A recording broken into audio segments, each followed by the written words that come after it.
2, inclusive puedes encontrar cardio 3 también. Entonces, para no dilatarlo tanto, en términos, digamos, de temas, de número de temas, he englobado en este primer capítulo tres grandes temas que me parece les hacen más complicado a los alumnos, ¿ya?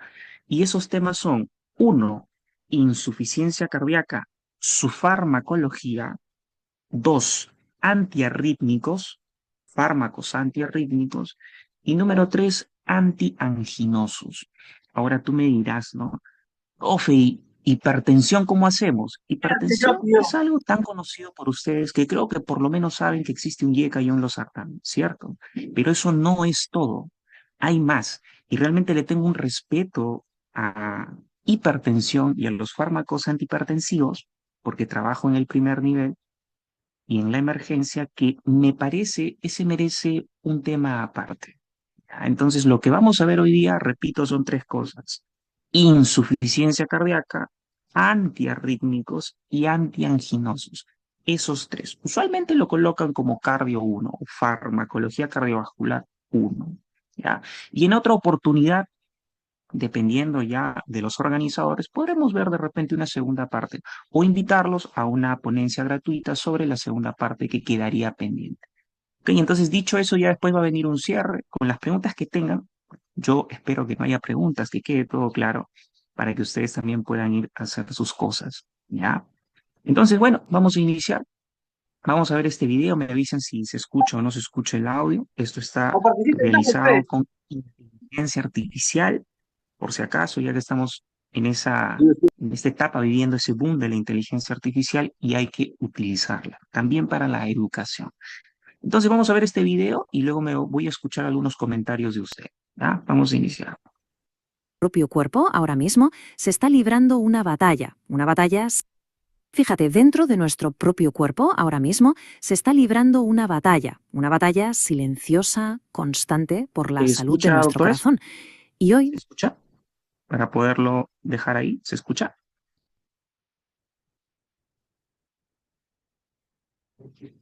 Confírmenme en el chat si se escucha. Perfecto, listo, sí se escucha entonces. Ok, yo me muteo y lo dejo el video. fíjate, dentro de nuestro propio cuerpo ahora mismo se está librando una batalla silenciosa, constante por la salud de nuestro corazón. Y hoy, bueno, pues hoy vamos a echar un vistazo al increíble arsenal que la medicina ha creado para poder intervenir en este conflicto, que es literalmente vital. Y para que nos hagamos una idea de la magnitud de esta lucha, mirad este dato: un 26%.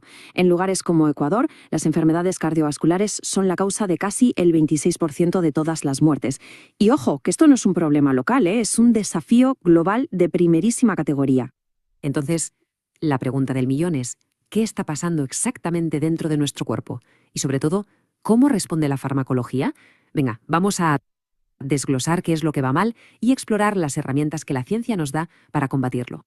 Vale, en el centro de este problemón a nivel mundial hay un proceso biológico que se tuerce. Se llama disfunción endotelial. Piénsalo como la chispa, ¿sabes? La pequeña chispa que enciende el fuego de la aterosclerosis, que es ese peligroso endurecimiento de las arterias.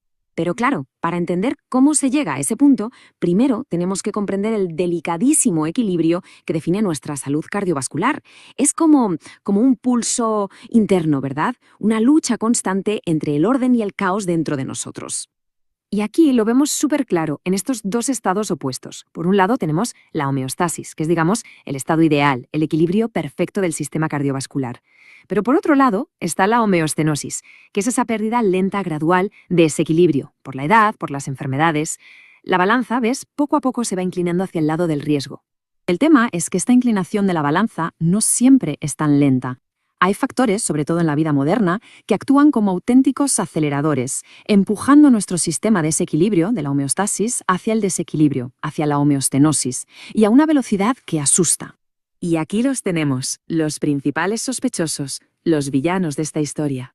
Por ejemplo, la diabetes, que provocó una inflamación crónica que va machacando los vasos sanguíneos, o virus, como el de la COVID-19, que pueden desatar una respuesta inflamatoria brutal, con coágulos y un daño tremendo. Y claro, el propio envejecimiento, que queramos o no, va endureciendo nuestras arterias. Y vamos a fijarnos en uno de esos villanos para entender bien el mecanismo. El virus de la COVID-19, que no es solo respiratorio. Mirad. Primero, entran las células usando el receptor EK2. Segundo, una vez dentro desata una tormenta de citoquinas, una inflamación masiva. Tercero, provoca una tromboinflamación, o sea, coagulación muy peligrosa. Y el resultado, el cuarto paso, es que aumenta muchísimo el riesgo de miocarditis, de infartos, de arritmias, un ejemplo perfecto de ese daño acelerado del que hablábamos. Pero bueno, frente a todo este proceso de daño, la ciencia, por supuesto, no se ha quedado de brazos cruzados. Y aquí es donde entra el contraataque, la farmacología. Es nuestra intervención más potente, diseñada justo para eso, para hacer retroceder a esas fuerzas dañinas y volver a equilibrar la balanza. Vale, y aquí llega una pregunta clave. Si existen los fármacos, ¿por qué el tratamiento no es una especie de solución mágica que sirva para todo el mundo por igual? Bueno, pues porque tratar el sistema cardiovascular no es como cambiar la pieza de un coche. Cada cuerpo es un universo, y eso los lleva a un concepto absolutamente crucial, la variabilidad individual. La razón es esta. El tratamiento tiene que ser como un traje a medida. Fíjate, por un lado está la farmacocinética, que para que nos entendamos es cómo el cuerpo procesa un fármaco. Y eso cambia con la edad, con lo que comemos. Luego está la farmacodinámica, que es cómo el fármaco nos afecta. Y eso depende de nuestra genética. Y si a todo esto le sumas otras enfermedades, otros medicamentos, pues ya entiendes por qué no hay dos personas que respondan exactamente igual. Sabiendo todo esto, está claro que los profesionales sanitarios no pueden recetar a ciegas. Lo que hacen es diseñar una estrategia a medida. Vamos a ver cómo se monta este plan de batalla personalizado. Todo, absolutamente todo, empieza aquí, con una evaluación precisa del riesgo. El riesgo cardiovascular no es una suposición, no es una corazonada, es una probabilidad que se calcula con herramientas supervalidadas. Es el punto de partida sí o sí para cualquier tratamiento en personas de más de 40 años. Ok, una vez que se ha calculado ese riesgo, se despliega la estrategia. Se elige el arsenal de fármacos más adecuado de entre todas las opciones y se hace con objetivos muy claros. No se trata solo de quitar un síntoma, no. La meta es reducir la mortalidad, frenar la enfermedad y, por supuesto, mejorar la calidad de vida a largo plazo. Pero ojo, porque incluso con el plan mejor diseñado del mundo y el fármaco más avanzado, todavía falta un elemento para que todo esto funcione. Y es probablemente el más importante de todos, porque esto no va de una sola persona, sino de una alianza. Y aquí está, la cruda realidad, el mayor obstáculo. El plan de tratamiento más increíble, más sofisticado, es completamente inútil si no se sigue. Así de simple. La mala adherencia, el no tomarse la medicación como se debe, es el motivo número uno por el que fracasan las terapias cardiovasculares. Pero la buena noticia es que este obstáculo se puede superar. La solución se basa en tres pilares. Primero, educación. Entender por qué se hace el tratamiento. Segundo, coordinación. Que todos los profesionales sanitarios trabajen juntos. Y tercero, y volvemos a ello, individualización. Hacer un plan que sea realista y que se adapte a la vida de la persona. Y esa frase, la verdad, lo resume todo a la perfección. Un tratamiento eficaz es más que medicina, es comprender la historia única del cuerpo. Al final no va solo de pastillas, va de entender la fisiología, la genética, el contexto, en definitiva, la historia completa de cada individuo. Eso es la medicina de precisión. Y terminamos con esta reflexión. ¿Y si el futuro de la salud del corazón no está en encontrar una única píldora mágica? ¿Y si en realidad depende de una colaboración personalizada, para toda la vida, entre el paciente, el médico y la ciencia? Quizás el mayor avance de todos no sea un nuevo fármaco, sino darnos cuenta de que la salud del corazón es un trabajo en equipo, una alianza donde el conocimiento y el compromiso son sin duda nuestras herramientas más poderosas.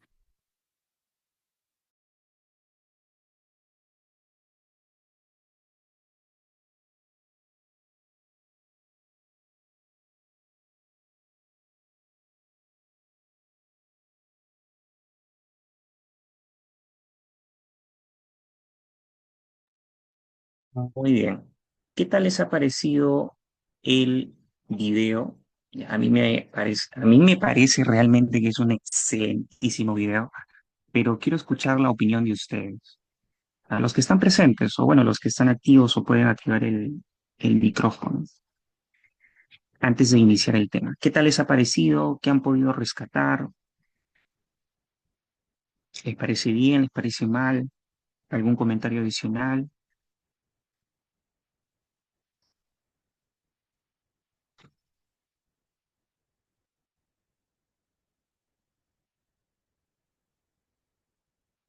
Los escucho.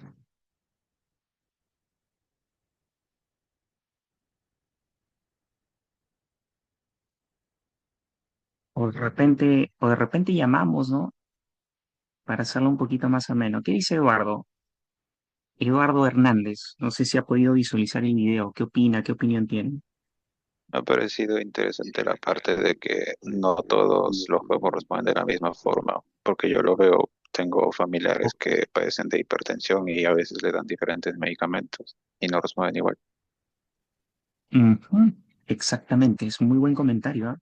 ¿Qué dice por ahí González Tarazona Marcela?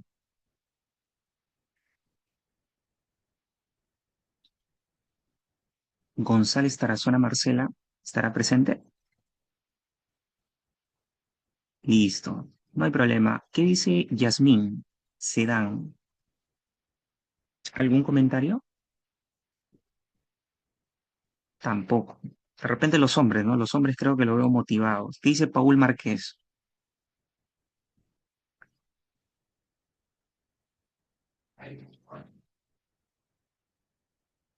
¿Qué dice John?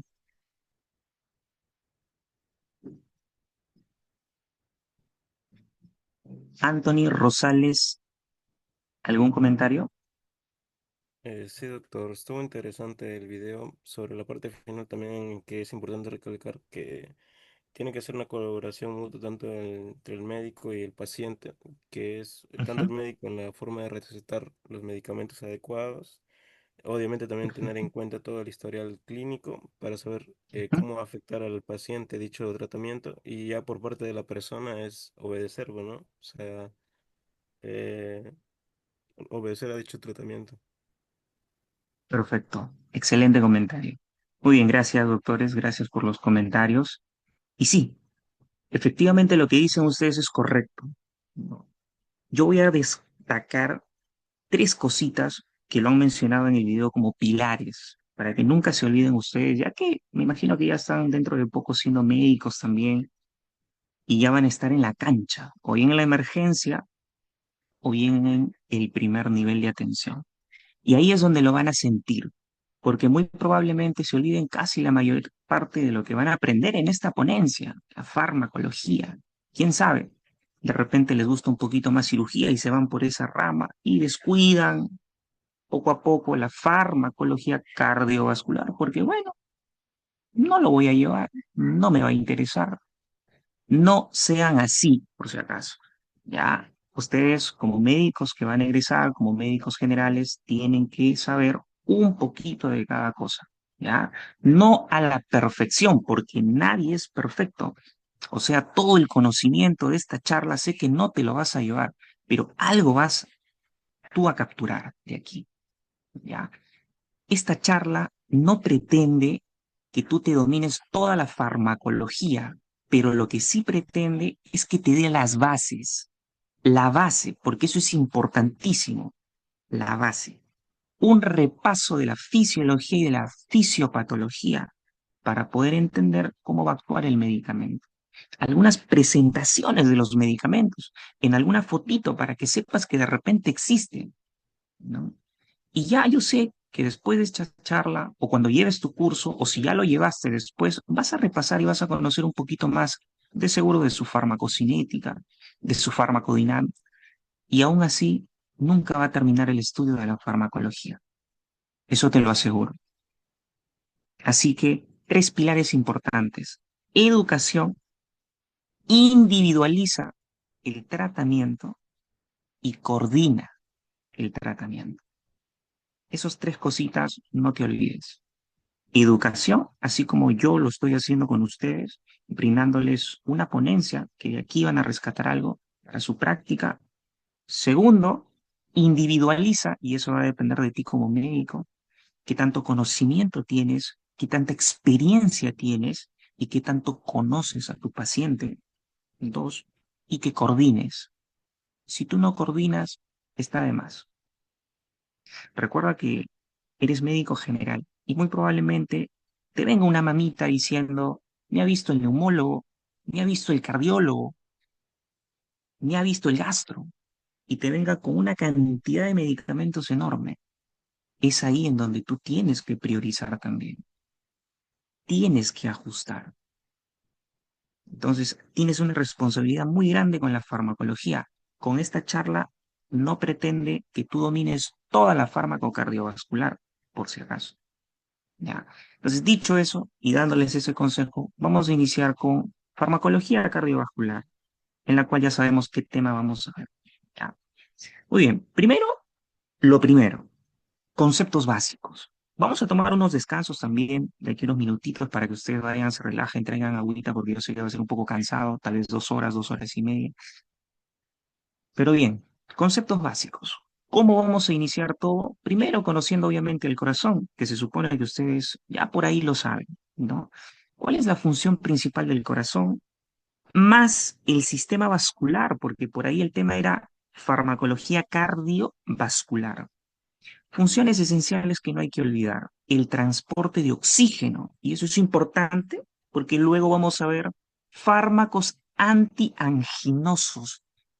Y cuando yo te diga que le falta oxígeno al miocardio y el miocardio sufre y produce una sintomatología, una clínica de dolor torácico, angina, tú ya vas a saber que una de esas funciones básicas del corazón fue transportar oxígeno y que eso se ve alterado y por eso manifiesta y por eso tengo que tratar. Entonces, ¿es bueno recordar las bases? Claro, sí, transporte de oxígeno, la entrega de nutrientes. Entonces, ¿cómo sufre ese miocardio? Es como estar en ayuno, pero el miocito, obviamente, no le llega comida. Tercero, eliminar desechos, que es una función importante del sistema cardiovascular, porque si no, se acumula y se acumula. ¿Ya? Muy bien. Dicho eso, acá hay una gráfica aquí al lado que lo explica muy sucintamente, gráficamente lo que hace. Sin embargo, me parece que es mejor visualizado en esta siguiente diapositiva, sobre todo el flujo sanguíneo. Ustedes saben que todo llega por dónde. ¿Por dónde llega al corazón la sangre? De repente por ahí alguien quiere participar, no lo sé, por ahí. De repente ya llevaron anatomía. Doctor, llega por la vena cava superior. Otro me dirá, no, de repente llega por otras venas, ¿no? Por la inferior también. No, por la inferior no llega, solamente llega por arriba. No sé, escucho sus comentarios por ahí. Ojo que también estoy leyendo los mensajes, ¿ah? Estamos viendo lo básico, ya luego después nos vamos a meter a lo complejo, tranquilo. Esto no va a durar mucho. Entonces, como me gusta que estén activos, porque si no están durmiendo, sí, por la vena cava, ¿no? Sí, muy bien. Vena cava superior, vena cava inferior, correcto. Retorno venoso. Hay que cambiar, hay que, digamos, adoptar nueva terminología, que aunque esto a veces no lo expliques al paciente, te sirve para que tú comprendas otras cosas más complejas o compartas conocimiento con tu colega, discutas un caso. De ahí que aparece el término, ¿no? Retorno venoso, ¿ok? Eso es sangre con o sin oxígeno. Sin oxígeno. ¿De dónde vino? De los tejidos, de todo el cuerpo, todos esos tejidos. ¿A dónde llegó? ¿A dónde tiene que llegar? A la aurícula derecha. Listo. Vena cava superior, vena cava inferior, trayendo toda la sangre de los tejidos desoxigenado, ya utilizado, así como tú, y luego llega a la aurícula derecha. Y después de llegar a la aurícula derecha, obviamente tiene que bajar, ¿no? Baja, se va al ventrículo derecho. Por eso ahí, en un segundo punto, de la aurícula derecha al ventrículo derecho. Y obviamente esa sangre se va a tener que bombear, porque ese ventrículo se va a contraer y va a tener que llevar esa sangre hacia el pulmón. ¿Mediante qué arterias? Las arterias pulmonares. Perfecto, ya recordaste. La derecha, la izquierda, el tronco de la arteria pulmonar. Listo. Y luego después, ¿a dónde se va? Se va al pulmón, tiene que irse por allá. ¿A qué se va? A oxigenar al pulmón. Ahí es donde se lleva a cabo esa hematosis. Ya después de repente en una ponencia de neumo lo veremos, pero luego viene toda esa sangre cargada con oxígeno. Por eso ahí dice la sangre se oxigena y luego retorna vía venas pulmonares. Y ahí tú estás viendo, y lo voy a marcar por acá, venas pulmonares. Venas pulmonares. ¿Ves que dice aquí? Venas pulmonares y ves la flechita que llega. Listo. Entonces retorna el flujo sanguíneo por las venas pulmonares y llega a las aurículas. En este caso concreto, a la aurícula izquierda. Y luego después baja. ¿A dónde? Al ventrículo. ¿Qué ventrículo le espera? El ventrículo izquierdo. Y del ventrículo izquierdo, ¿a dónde lo vamos a botar toda esa sangre? A la circulación sistémica. Por una arteria grande que se conoce como la arteria aorta, que tiene sus ramas, ¿no? Y todo eso. Y se va a los tejidos. Eso fue el recordar de todo el flujo sanguíneo. Cuatro cosas que no hay que olvidar. ¿Ya? Muy bien. Ahora vamos a cambiar de tema, ya lo vimos. Vamos a ver frecuencia y ritmo cardíaco. Son cerca de 29 diapositivas que vamos a pasar dependiendo qué tanto ustedes comprendan el tema para seguir avanzando, de un repaso básico para entrar a lo grueso que es la farmacología. Porque si no, sé que se me van a perder. Listo, hablamos de frecuencia y ritmo cardíaco. Primero recordar frecuencia y ritmo cardíaco. ¿Qué nódulos cardíacos tenemos? El nodo sinoauricular y el nodo aurículo-ventricular. ¿Qué nodo era el de Ascoff-Tawara? Solamente porque se me ha venido a la mente, ¿ah? Porque incluso hasta ya lo olvidé, me parece. Pero dímelo, ahí te escucho, porque de repente tú eres un crack en anato.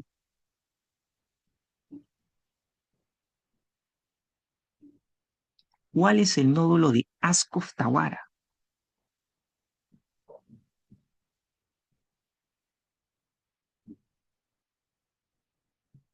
3, 2, 1.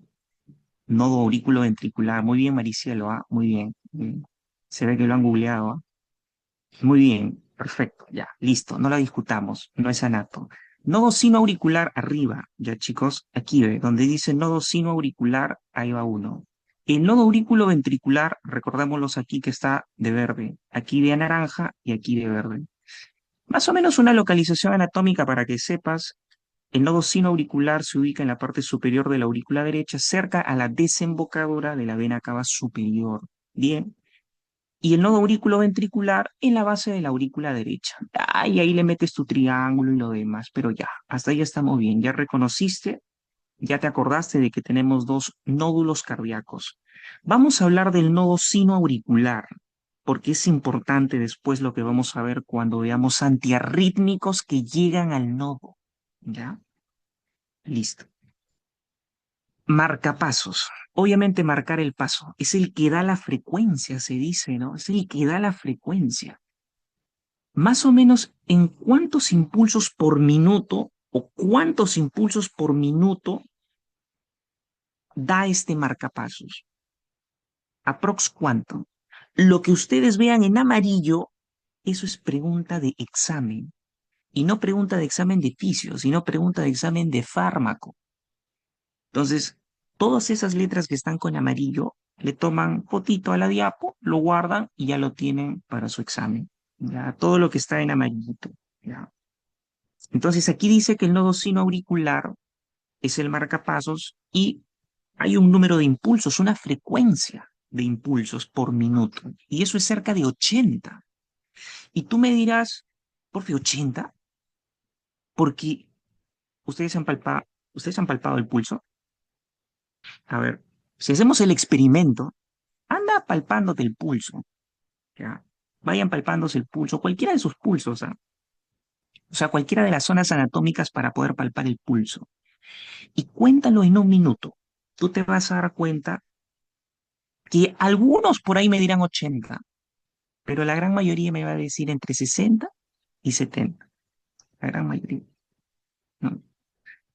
Bueno, inténtenlo, ¿ah? Un minuto no cuesta nada. Inténtenlo y luego me dicen cuánto han contado, ya, pero sin engañar, porque hay quienes dicen 100, 120, en la otra pone se dijeron 200, ¿ya?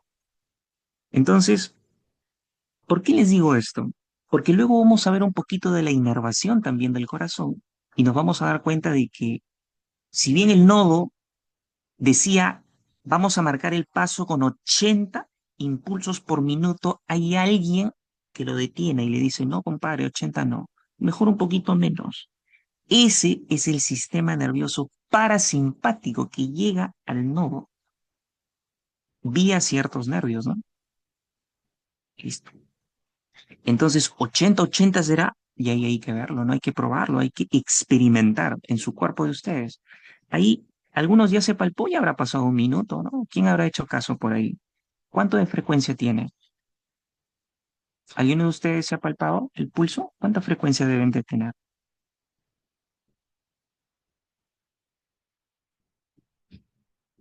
¿Alguien por ahí? 71, muy bien. ¿Alguien más por ahí?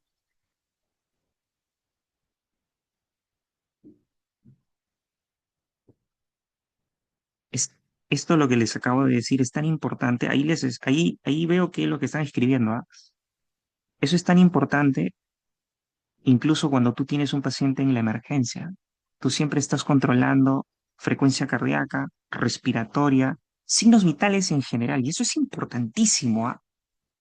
Cada 15 minutos, cada 10 minutos, cada 30 minutos, porque estás vigilando a tu paciente que viene grave, que viene con signos de shock. Son signos vitales, así, tal cual, valga la redundancia, vitales. Y eso te va a servir. Te va a decir, no estará con una descarga simpática. Y esa descarga simpática será porque está perdiendo sangre. Bueno, es la importancia, ¿no? ¿Alguien más se ha medido, se ha tocado por ahí? Dejen ahí su frecuencia ya. Dejan ahí su frecuencia, ¿cuánto es? 71. Bueno, hay uno nada más que ha comentado que es 71, pero es menos de 80, ¿no? Entonces, esa es la estimulación parasimpática que hay. Y eso determina la frecuencia cardíaca. Muy bien. Listo.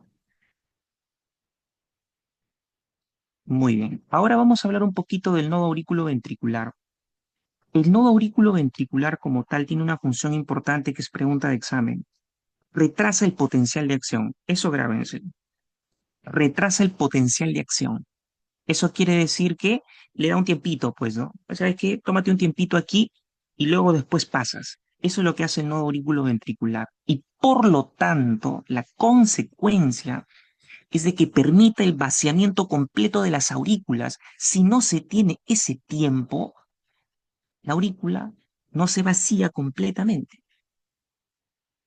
Entonces, para que tú permitas un vaciamiento completo de la aurícula, efectivo de la aurícula, antes de la contracción ventricular tienes que tener un retraso, pero no de 9 meses, ¿ah? Sino un retraso pequeño nada más.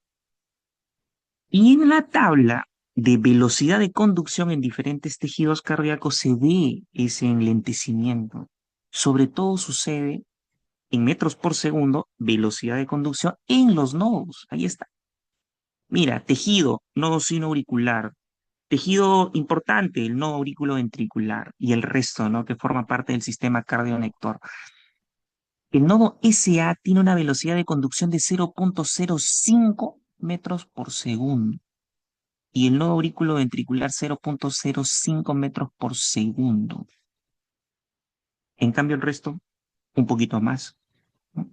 Entonces, date cuenta que el NAV retrasa el potencial de acción, permite ese vaciamiento correcto de la aurícula. Eso es importante. ¿Ok? Listo. Ahora vamos a ver, ya estamos migrando a lo complejo. Iniciamos con lo más básico. Ya vamos un poquito más a lo complejo, a la propagación ventricular. O sea, ya vamos de nodo aurículo ventricular abajo, el nodo AV, aurículo ventricular. Aquí ven, ahí está, nodo aurículo ventricular.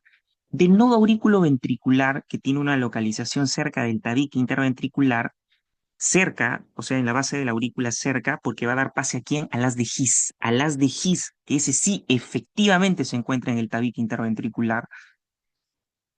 Y a partir de las de His, recalcar que se bifurca, o sea, va a haber dos ramas importantes, la rama izquierda y la rama derecha. Obviamente aquí sabes cuál de las ramas es, ¿no?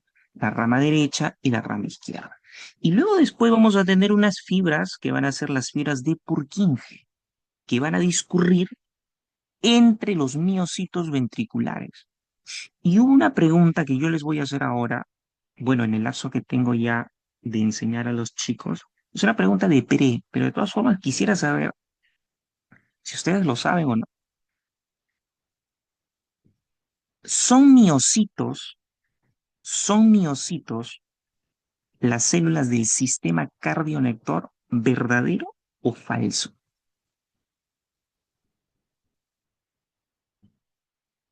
A ver, vamos a ver. Es una pregunta. ¿Son miocitos las células del sistema cardionector, verdadero o falso?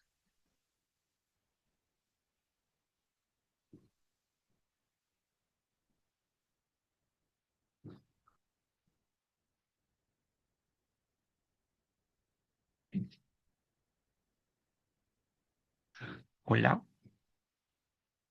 ¿están ahí?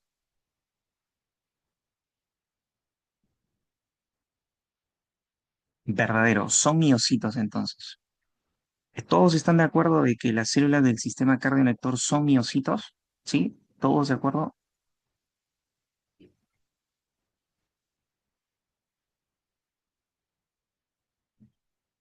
Muy bien. ¿Algún comentario adicional que quieras hacer, Catherine Martínez, sobre esos miocitos? ¿Algún comentario adicional? De repente la pregunta va con trampa.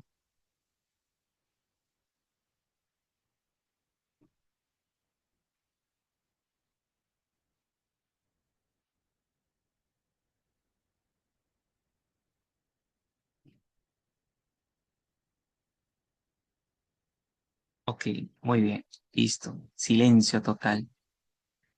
Muy bien, entonces, ¿son miocitos? Obviamente sí son miocitos, pero digamos que hay una modificación que tienen, una modificación celular que tienen, que realmente no se parecen mucho a sus hermanas, los miocitos ventriculares per se, que se contraen, ¿no? Muy bien. Entonces, hay que recordar todo este sistema cardionector, nodo aurículo ventricular hacia abajo, haz de His, rama izquierda, rama derecha y las fibras de Purkinje que discurren entre los ventrículos.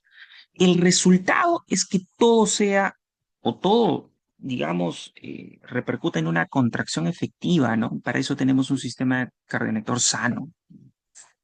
Y aquí vamos a ver algo en la imagen que es importante que ustedes sepan, que los potenciales de acción de cada nódulo y de cada parte del sistema cardionector no son iguales, son diferentes. Si tú creías que lo que siempre veías en una imagen, como esta de aquí, que está abajo, esta que está aquí en la esquina inferior derecha, que dice ahí ventrículos, este potencial de acción, si tú creías que este potencial de acción era igual en todos lados del corazón, eso es un error, eso es falso, no es igual, es diferente. Solamente gánate en la imagen. Mira, este de aquí parece que tuviera una aleta de un animal acuático. Lo mismo aquí, pero si tú te das cuenta, este está ligeramente inclinado. O sea que aquí hay un poquito más de tiempo para que ingrese los cationes que tengan que ingresar. En cambio, aquí es más rápido, en el sentido de que se para verticalmente, inmediatamente, sin pendiente, perpendicularmente. Y lo mismo sucede acá, abajo. Entonces, ninguno de estos tres es igual, porque en estos primeros dos, que es del nódulo sinusal y del auricular, yo no veo una meseta tan, pero tan prominente como si lo ves en los ventrículos. Entonces, date cuenta que el potencial de acción no es igual en el nodo sinoauricular, en las aurículas y en los ventrículos. No, los ventriculares se caracterizan por tener esa meseta, esa joroba, esa meseta ahí. ¿Ya? Y los del nodo SA se caracterizan por tener esa pendiente. Mira esa pendiente, mira esa pendiente.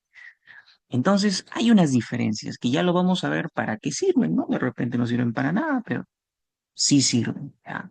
Sí nos va a servir cuando veamos alguno de los fármacos. Muy bien, seguimos por acá. ¿Hay alteraciones del ritmo que de igual manera vamos a tratar en los siguientes capítulos? Sí, hay alteraciones del ritmo. Pero ¿qué cosas pueden alterar el ritmo? A ver, los escucho. O bueno, los leo. Si quieren escribir, si quieren prender el micrófono, adelante. No hay ningún problema. Alguien que me pueda decir qué cosas pueden alterar el ritmo. ¿Qué condiciones podrían alterar el ritmo?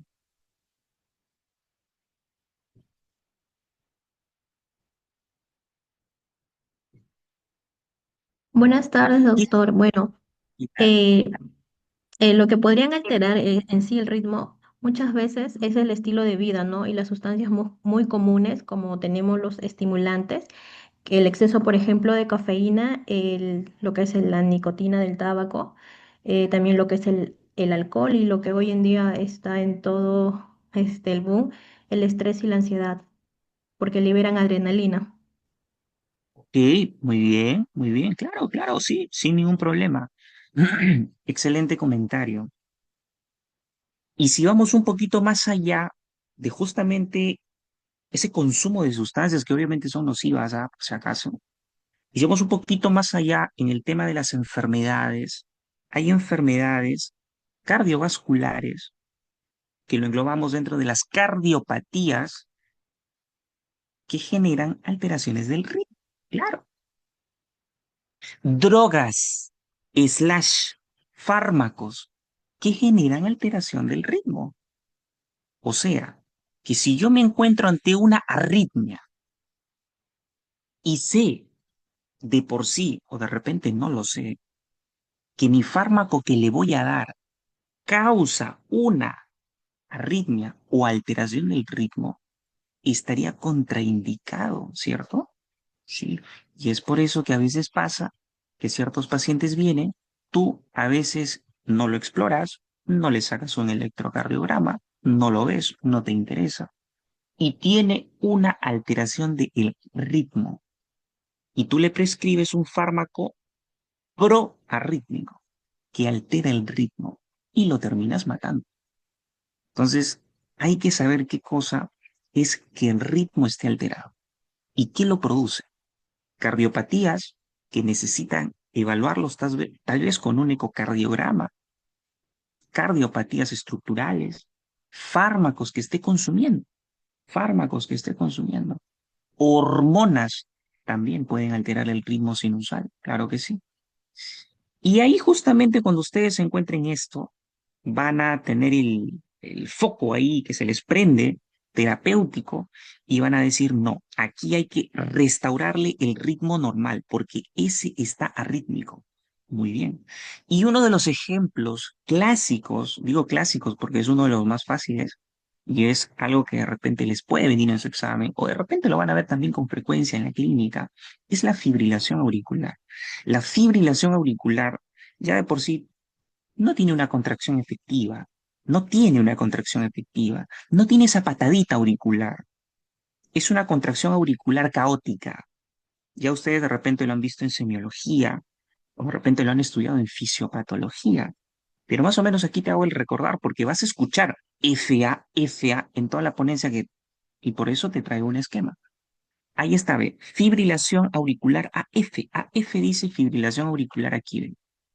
Causa pérdida de la patadita auricular, ritmo irregular, o sea, las distancias son irregulares y eso tú lo puedes reconocer en el electrocardiograma. Ahorita te muestran un EKG y tú ves que no sigue un ritmo y cumple otros criterios para fibrilación auricular, ausencia de onda P y todas esas líneas que traducen arritmia. Perfecto. Fibrilación auricular, lo tienes diagnosticado. Ahora el problema es qué le voy a dar también. Aunque esta charla como tal no se va a tratar de terapéutica, porque ahí sí tendríamos que actualizar todas las guías, solamente de fármaco, igual necesito que conozcas en la fibrilación auricular qué es lo que pasa. Se pierde la patada, no hay patada auricular, el ritmo está irregular, el flujo coronario disminuye. Ojo con eso. ¿Por qué? Porque la contracción auricular viene después de la actividad eléctrica. la actividad eléctrica, si está fallona, y hay focos diferentes en una aurícula, y todos envían sus impulsos, imagínate ese ventrículo. Imagínate ese ventrículo. Ese ventrículo tiene que hacer caso a todos los focos. Es como si tuvieras un montón de aurículas. Y por eso el ventrículo, pum, pum, pum, pum, rapidito. Y ese ventrículo, cuando late así rápido, se contrae rápido, rápido, rápido, rápido, rápido, taquicárdico, rápido, rápido. ¿Tú crees que se alimenta bien en la diástole del corazón o no? ¿Creen ustedes que se alimenta bien ese corazón? No, no se alimenta. Por eso dice ahí, flujo coronario disminuye. Imagínate. Y al ladito, el por qué también, ¿no? El ventrículo va excesivamente rápido. Eso pasa en la fibrilación auricular. Y por aquí te lo muestran, ¿no? Mira, de la aurícula. Varios foquitos en la aurícula. Estrés auricular, fibrosis por enfermedades. Búscalo siempre en un paciente que tiene hipertensión de larga data. O sea, ya tiene muchos años con hipertensión. Estúdialo. No vaya a ser que tenga una arritmia y entre ellas esté la fibrilación auricular. Porque la poscarga, esa resistencia que te ofrece el paso de sangre, tarde o temprano va a ser que tengas aumento en la presión ventricular.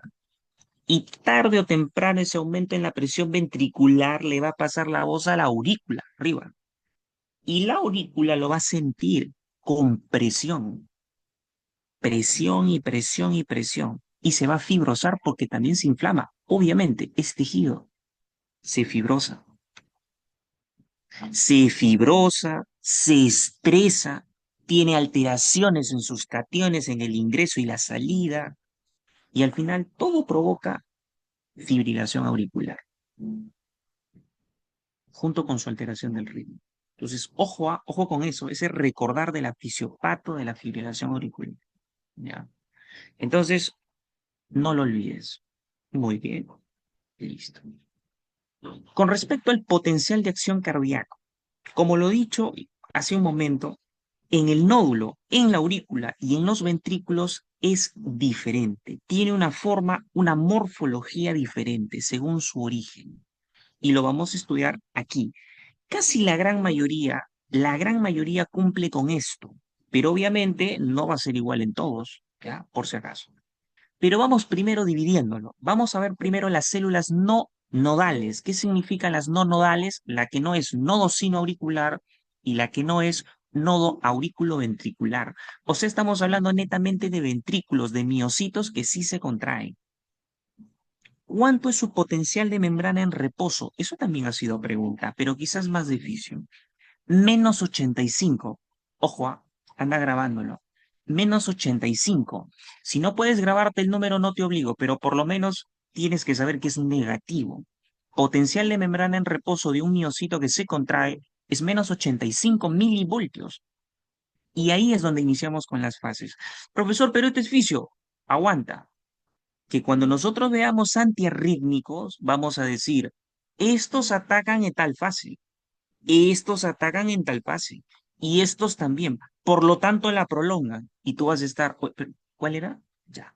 Eso es lo que yo no quiero que pase. Por eso vamos a recordar cuáles son las cuatro fases. Entonces vamos así, ¿ve? 0, 1, 2 y 3. Profesor, pero esta es una tabla CFO. Ya, ahí está. Entonces, esta es una imagen un poquito más clara. ¿Ya? Ojo que esta imagen es de quién? Es de un miocito ventricular, es un potencial de acción ventricular típico. Y aquí se muestran todas las corrientes iónicas, las fases. Incluso ahí está adicionalmente el lugar de acción de algunos antiarrítmicos que vamos a ver. Entonces yo quiero que más o menos a detalle, esto de aquí de memoria y a detalle, ¿ya? Entonces mira, ve, ¿cómo comenzamos? Hace rato te dije que cuánto era el potencial de acción, a ver si tienes buena memoria, porque yo sí tengo mala memoria. Pero vamos a ver, hace rato te dije cuánto era el potencial de acción. El ventricular. ¿Cuánto era? -85. Muy bien, Maricielo, estás activa. menos 85. Entonces tú mira la gráfica. Ojo, estamos hablando de ventrículo, ¿ah? Que también cumple en parte para la aurícula, pero ya lo vamos a ver después. ¿Qué pasa por ahí? Pero mira, menos 85, menos 85. Muy bien, profe, estamos bien. Sí, negativo, todo negativo, muy bien. Y de repente, como todo en la vida, nunca vas a estar negativo, nunca vas a estar triste, ¿no? Solo. Obviamente va a llegar un momento en la que entre el sodio, ¿no? Va a llegar un momento en la que ingresa el sodio hacia adentro de la célula, pero es tan rápido ese ingreso que no le da tiempo a tener pendientes, ¿ah? Sino de frente, recto y perpendicular, recto, rapidísimo, ingresa el sodio. Y a eso nosotros llamamos esa fase de despolarización, cero, ingresa el sodio. Y es tan rápido que mira esa gráfica que te da, así, inmediatamente. No pasa, pero mira, ni cuántos milisegundos y ya estoy arriba. ¿En cuanto a? Entre 0 y 30. Ponle por ahí algo cercano. Cerca a 30. 28. Ponle por ahí. No hay ningún problema. Listo. Después de pasar esa fase, que es la fase cero, la fase de despolarización, nosotros vamos a tener otra fase, que es una fase uno. Mira, ve. Aquí vamos a tener una fase uno. Y posteriormente, lo que sí llama la atención es que se forma este platito, ¿no? Este plató, esta meseta. Y luego después se enjoroba y sigue la fase 3 y luego todo vuelve a menos 85. 0, 1, 2 y 3. Entonces, ¿qué pasa en la fase uno? Ya que en la fase cero todo el sodio ingresó, en la fase uno está decaída. Entonces, se supone que nosotros estamos perdiendo cargas positivas. Y es por eso en la tablita, en donde te he traído lo que preguntan, fase cero, apertura de canales de sodio. Y todo ingresó, todo el sodio ingresó. En cambio, en la fase uno, que ya es repolarización, es simplemente repolarización parcial. Es decir, que se inactivan los canales de sodio. Se inactivan los canales de sodio. No trabajan los canales de sodio. Y comienza una salida, mira, de salida transitoria del potasio. Listo, ojo, eso explicaba ese descenso, ¿no? Yo te había dicho, ¿por qué desciende? Porque tiene que salir algo positivo para que sea más negativo. Y salía el potasio, pero de manera transitoria, ¿no? Poquito, lento, mientras el sodio ya estaba inactivado. Y luego después sigue una meseta, que ahí es también pregunta de examen. En la meseta, ¿qué pasa? La entrada lenta de calcio. Entrada lenta de calcio. Otra vez volvemos con calcio. Pero mira, qué es lo bonito que pasa aquí? Que cuando el calcio ingresa en fase 2 también sale el potasio. Y como entra la carga positiva y sale la otra carga positiva, entonces es como que algo neutro, ¿no? Por eso lo mantiene en una meseta, lo mantiene en un plato ahí. Ni para abajo ni para arriba. Entonces ingresó calcio, pero salió potasio. Muy bien. Ojo, recuérdate las zonas en las que el potasio sale, porque te voy a preguntar. Porque luego vamos a ver que hay antiarrítmicos que sí llegan a atacar estas fases en donde el potasio sale. Y tú vas a ver cuándo se cambia la morfología después de darle el antiarrítmico al paciente, cómo cambia la morfología del potencial de acción. ¿Ya? Entonces, ya luego después te voy preguntando. Pero listo, ya sabes que en fase 2 entra el calcio y sale el potasio también. Ahí estamos, salida de potasio. Muy bien. Ojo a salida de potasio. Fase uno, transitorio. Fase 2 y luego viene la fase 3.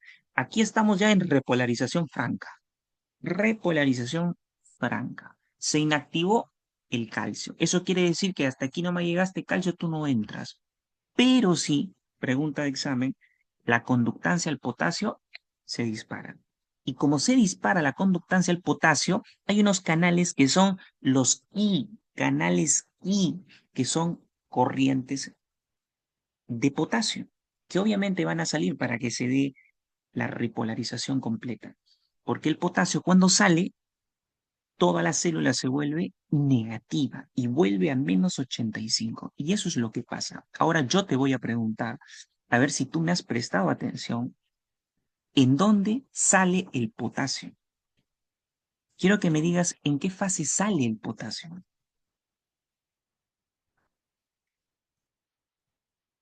Te escucho, te escucho, te escucho. En todas las fases en donde salga el potasio, ojo, asume que es tu examen.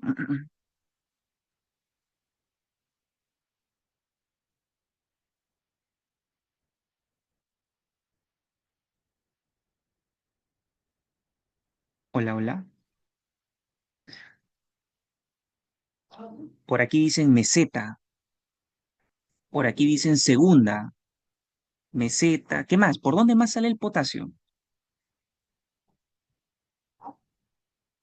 ¿Dónde más sale el potasio? Alguien que me diga, profe, sale aquí, sale acá y sale por acá también.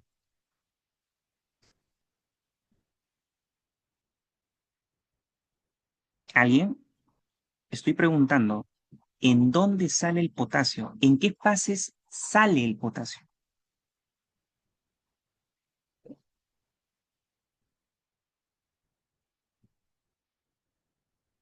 Vamos a ver quién quedó. En la 2 y en la última. Ya. En la repolarización, chicos, otra vez, el potasio, solamente confírmenme, ¿el potasio sale en la fase uno, sí o no? ¿El potasio sale en la fase uno, sí o no? Sí, muy bien. ¿Sabes cómo se llama a ese canal, digamos, esa corriente? Porque el I es por la corriente, ¿no? Yo le llamo hito. En realidad es solamente para que se acuerden, ¿ya? Hito. ¿Ya? Esa corriente es transitoria de out, O-U-T, out, de salida. Por eso es hito, ¿ya? Corriente transitoria de salida de potasio. Fase uno, no se olviden eso, porque luego les voy a volver a preguntar. ¿Salió el potasio en fase uno? Segunda pregunta. ¿En la fase 2 sale el potasio, sí o no? Listo. Ese es, muy bien. Esa es corriente rectificadora. Ojo, ese no es igual que el hito. El hito es transitorio. Quien rectifica es el IK. Ese es corriente de salida, que ya estaba bastante cerca de la fase 3 realmente. ¿Ya? Porque en la fase 2 hay salida, sí, obviamente hay salida de potasio y entrada de calcio. Perfecto. Esa entrada lenta de calcio es lo que aquí marca como ISI. ¿Ya? Perfecto. Ahora, ¿en qué otra fase más adicional sale el potasio?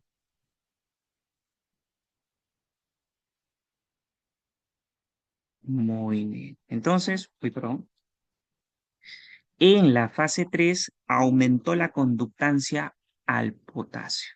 Muy bien, listo. Entonces, ojo, mira, potasio en uno, potasio en 2, potasio en 3. ¿Tanto potasio hemos sacado? ¿Tanto potasio hemos, tanto potasio hemos sacado? Tú esperarás que ya de alguna manera en algún momento ingrese, ¿no?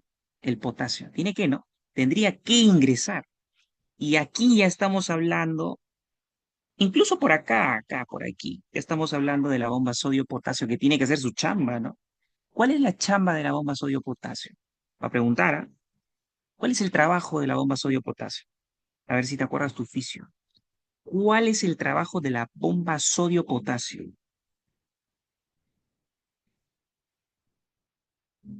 ¿Cuál es el trabajo de la bomba sodio-potasio?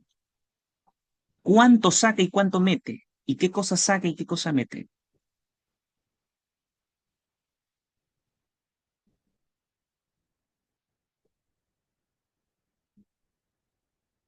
Pregunta, ¿cuál es el trabajo de la bomba sodio-potasio? Ok, restablecerlo. Eso quería escuchar. A ver. Ah, ya, muy bien. Yo pensé que le habían dicho uno y el otro al revés. Saca 3 sodios y mete 2 potasios, ¿cierto? Muy bien. Entonces, ¿será que la bomba sodio-potasio me ayude a meter el potasio de tanto que lo he sacado? Sí, sí lo mete. sobre todo aquí, ¿ve? Cuando la línea está horizontal, para restablecer los gradientes iónicos, o sea, el desorden, para volverlo a lo, entre comillas, normal, ¿no? O sea, aquí, en este horizonte, es donde trabaja la bomba sodio-potasio. Pero hay alguien, es un hermanito que le colabora a la bomba sodio-potasio, que es este de aquí, que es el IKI. Este no saca, este es el que sacaba el IKA. El IKI rectifica, hace que entre. Entonces, conclusiones. Fase cero, despolarización, ingreso de sodio. Fase uno, repolarización, pero es transitoria la salida de potasio. Ahí está el otro dato. Fase 2, meseta. Ingresa calcio, sale potasio. Pero como sale y entra positivo, se mantiene la meseta. Y luego después actúa el ICA, que es justamente la que saca potasio. Y saca tanto que hace toda esa joroba hacia abajo. Y viene el IKI junto con la bomba sodio-potasio después para poder arreglar el desorden inicial. Entonces, ojo con eso, con quiénes saca y quiénes entran. Listo. Dicho eso, tómenle fotito a la tabla. Yo sé que de repente por ahí lo van a repasar. Ya lo estudiamos. Tómenle fotito a la tablita. Tómenle un screen para que ustedes lo repasen qué es lo que pasa, porque luego lo vamos a preguntar. De repente por ahí alguien lo ha notado, ¿no? De repente digo, profe, me he dado cuenta que el potasio está en casi todo. Está en el uno, está en el 2, está en el 3, incluso en el cero, pero con disminución de la conductancia, o sea que participa quizás un poco menos. Tan importante es el potasio, recontra importante. Por eso, cuando tú sospeches una arritmia, ¿qué le debes de pedir? ¿Qué le debes de pedir si tú sospechas una arritmia? A ver, ¿quién me dice? ¿Qué le pedimos? ¿Cómo lo solicitamos? ¿Cuál es el RP? Ahí que se solicita. ¿Qué cosa?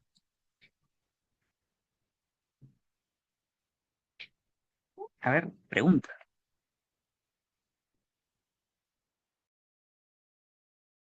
A ver, ¿qué dice?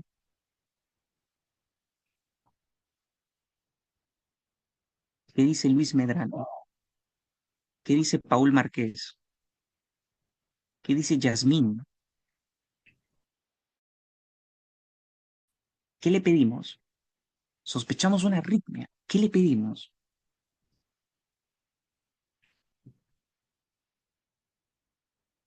¿Qué le pedimos? Hemograma.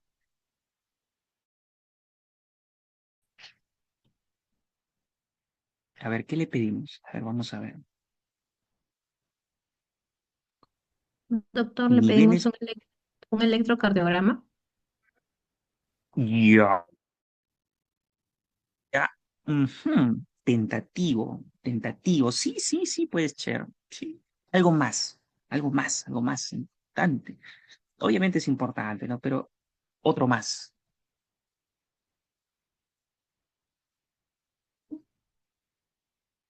¿Qué más le pedimos? ¿Cómo lo solicitan ustedes? Claro, van a colocar ahí, se solicita electro. Perfecto, muy bien. ¿Algo más que soliciten? Con el electro ya, yo puedo ver los niveles. O sea, ¿cómo lo solicitarían ustedes? Imagínense que están. Ah, muy bien, muy bien. Un ionograma sérico. Exactamente. A veces algunos por ahí he visto le dicen, haga más ionograma, ¿no? Pero bueno, va a depender de qué es lo que, qué es lo que solicites también, ¿ya? Ionograma, muy bien. Iones, ya, muy bien, perfecto. Listo, entonces estamos claros con eso. Ahora, la pregunta es, como tú te sabes esto, esto debe ser un poquito más fácil, claro, un poquito más fácil, ¿no? Listo. Aquí sí hay que hacer un poquito la diferencia, porque aquí sale a relucir algo que es la fase 4. Esta de acá. ¿En quiénes? Ya no estamos viendo células natamente ventriculares, ¿ah? Estamos viendo esto de células nodales. O sea, aquí le vamos a meter al nodo sinoauricular y al nodo auriculoventricular. Esta es su imagen, no esta. Esta es su imagen. ¿Listo? Ahora, pregunta otra vez, para ver si han estado atentos. ¿Cuánto es el potencial de acción? O bueno, ¿no? El potencial de acción. ¿Qué cosa hablo? El potencial de membrana en reposo de una célula, un miocito ventricular, que todavía no realiza obviamente su fase cero de despolarización, ¿no? ¿Cuánto era su potencial de membrana en reposo? Menos 85, muy bien. Así los voy a tener toda la clase, ¿ya? Menos 85. ¿Y este cuánto crees que es? Menos, más. ¿Y por qué? ¿Es más positivo o es más negativo? Ese enredo de palabras también es un lío, ¿ah? ¿Es más positivo o es más negativo? ¿Qué dicen ustedes? ¿Más positivo o es más negativo? Es más negativo. ¿Qué dicen? ¿Es más positivo o es más negativo? Ojo con lo que estoy diciendo, ¿ah? Mucho cuidado ahí, ¿ah? Es más negativo, es más positivo.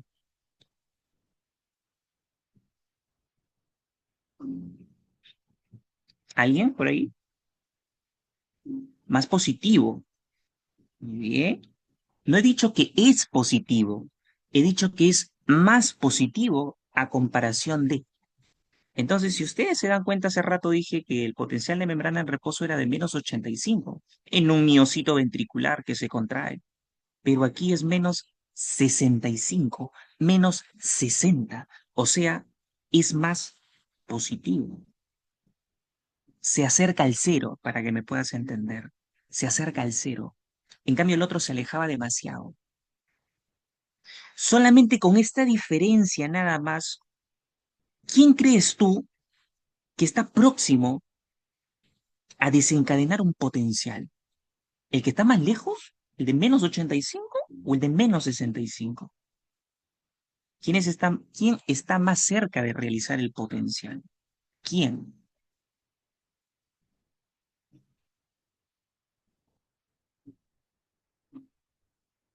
¿Quién está más cerca de realizar el potencial?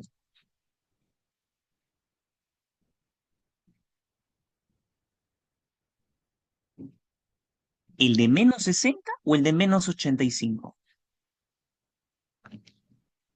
El de menos 60, exactamente. El de menos 60 está más cerca de realizar un potencial, no le falta nada. Es una célula que se excita rápido. Ah, por eso le llaman células excitables. Correcto, muy bien. Se excita rápido. ¿Qué le falta? Una pendiente nada más. Esa pendiente es la fase 4. Ahí está. En esta fase 4 vas a ver todo tipo de corrientes, ¿ve? Con todo tipo de nombres.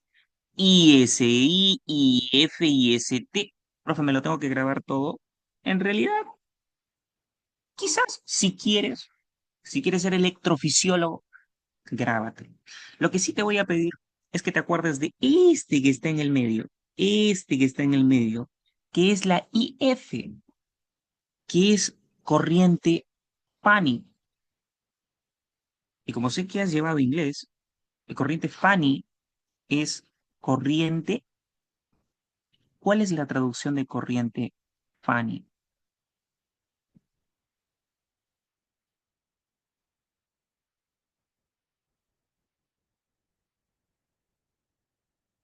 ¿Cuál es la traducción de una corriente Fanny?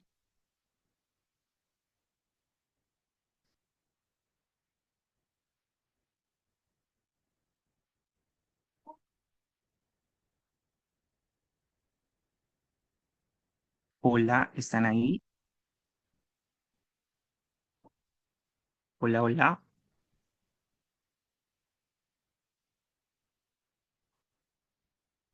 hola, hola. Corriente de marcapasos.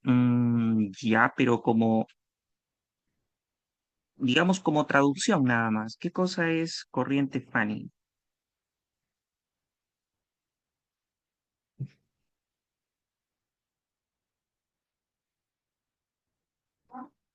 Hola, hola.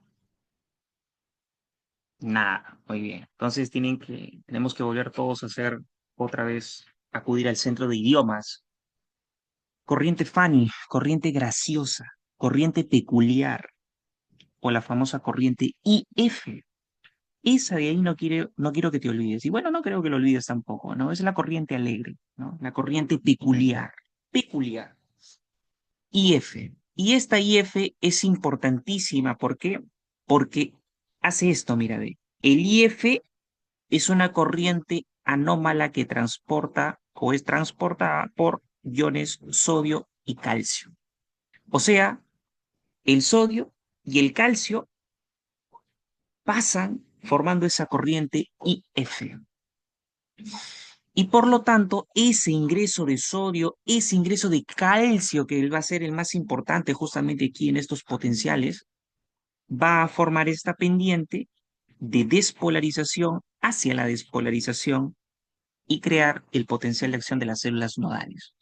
Entonces repasamos, el potencial de membrana en reposo, ¿cuánto es? Menos 60. Aquí quizás no hay una corriente rápida de sodio como tal, pero sí puede compartirse con algo más importante que es el calcio. Y justamente el IF, el FANI, deja entrar sodio y deja entrar calcio. Pero el más importante es el calcio. Entonces, ¿por qué inicia el potencial? El potencial inicia por la entrada de calcio, por la entrada de calcio. Muy bien, listo. Y luego después ya tienes las curvitas que se forman clásicas de, o que hemos visto también en las otras células. Muy bien, listo. Entonces ya tenemos eso, no lo olvides, ¿ah? Entonces aquí vienen todas las propiedades eléctricas de diferentes tejidos cardíacos. Y esto para ti ahora va a ser un poquito más fácil, ¿no? Va a ser un poquito más fácil. Mira, el nodo SA y el nodo auriculoventricular, ¿cuál era su corriente favorita? ¿Cuál era la corriente favorita del nodo SA y del nodo AV? Pregunta. ¿Cuál era la corriente prioritaria del NA, del nodo sino auricular NSA y del nodo AV? ¿Cuál era su corriente prioritaria? Pregunta.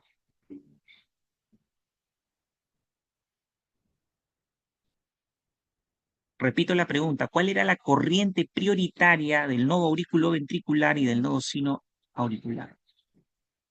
La corriente Fanny. Muy bien, la corriente Fanny. Por eso tú lo ves aquí, ve.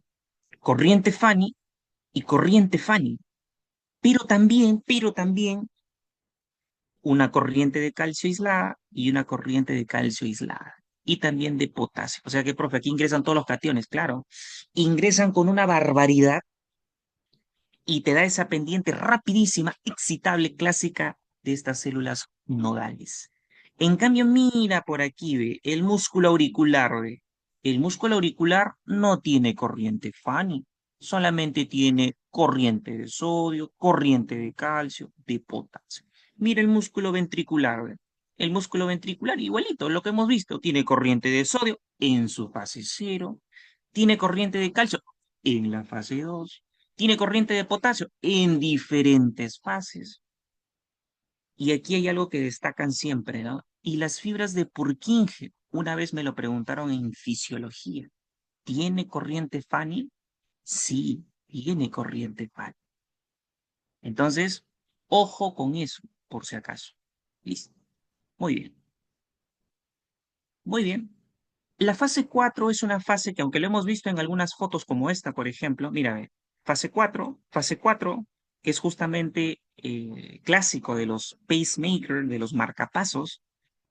Fase 4, fase 4 lo podemos ver aquí también, ve, 4 y 4 cuando vuelven al potencial de membrana en reposo, ¿cierto? Listo. Entonces, esa fase 4 es el famoso potencial marcapasos también. Y en la fase 4, sobre todo en las células nodales, destacar la corriente Fanny de entrada de sodio y de calcio. Ahí estamos. Listo. Muy bien. Entonces, ya lo sabemos, ya lo tenemos claro, qué es lo que pasa en cada uno de las células. Tanto en las células contráctiles que sucede esto, mira, ve, en las células contráctiles sucede esto, fase 4, 0, 1, 2, 3, 4, con mira la movilización que tiene. Y mira el potasio por dónde está, ¿ve? Potasio, potasio, potasio. Y mira en las células nodales. 4, despolarización, repolarización y 4. Aquí no hay meseta, obviamente. Y mira, ve, sodio, muy bien, por su corriente Fanny, muy bien. Luego después, calcio, con salida posterior de potasio para volver por la repolarización. Y luego, sodio, y así. Entonces, con esto yo espero hayan podido entender la diferencia que hay entre el potencial de las células nodales y de las no nodales, ¿sí? Muy bien. Una nota clínica importante, directamente relacionada con la farmacología, que ya les he venido preguntando también. Paciente con dolor torácico, con palpitaciones, ¿qué debes de medir? Claro, me dijeron el electrocardiograma y eso está, pero perfecto, está bien. Algo más, medir electrolitos. Sodio, ¿por qué? Porque cantidad de corrientes que has visto de sodio, ¿no? Muy bien. Corriente de potasio, también lo has visto. Entonces pide sodio, pide potasio, pide calcio y pide magnesio también. Fisiológicamente, el magnesio también actúa en esas gomas. Así que eso es muy importante. Y revisa la medicación de tu paciente. ¿Qué fármacos está tomando? ¿Está tomando, por ejemplo, digoxina? Digoxina es un fármaco que todavía se receta. Todavía los pacientes consumen digoxina. ¿Y qué puede hacer la digoxina? Que te lo he preguntado también en el pretest. Puede alterar los niveles de potasio intracelular. Basta que tú alteres el potasio intracelular o el extracelular y comienzas a tener riesgo de qué cosa? De que esto salga mal. Entonces, riesgo de arritmias va a haber. Entonces, por ejemplo, aquí, ¿no? ¿Qué factores pueden afectar el potasio a nivel transcelular en su salida, en su entrada? ¿Qué cosas lo afectan? La acidosis. Por eso un paciente que está con una acidosis, pero tremenda, tremenda acidosis, metabólica o lo que sea, esos pacientes, ¿cómo terminan? A ver, alguien que me pueda decir. ¿Ustedes ya rotaron en clínicas? ¿Quién dice yo? Porque yo sí ya vi pacientes ya. Yo ya fui al hospital. ¿Alguien?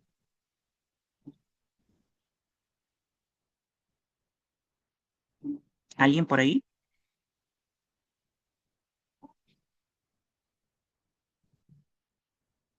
¿O todos son menores al tercer, cuarto año?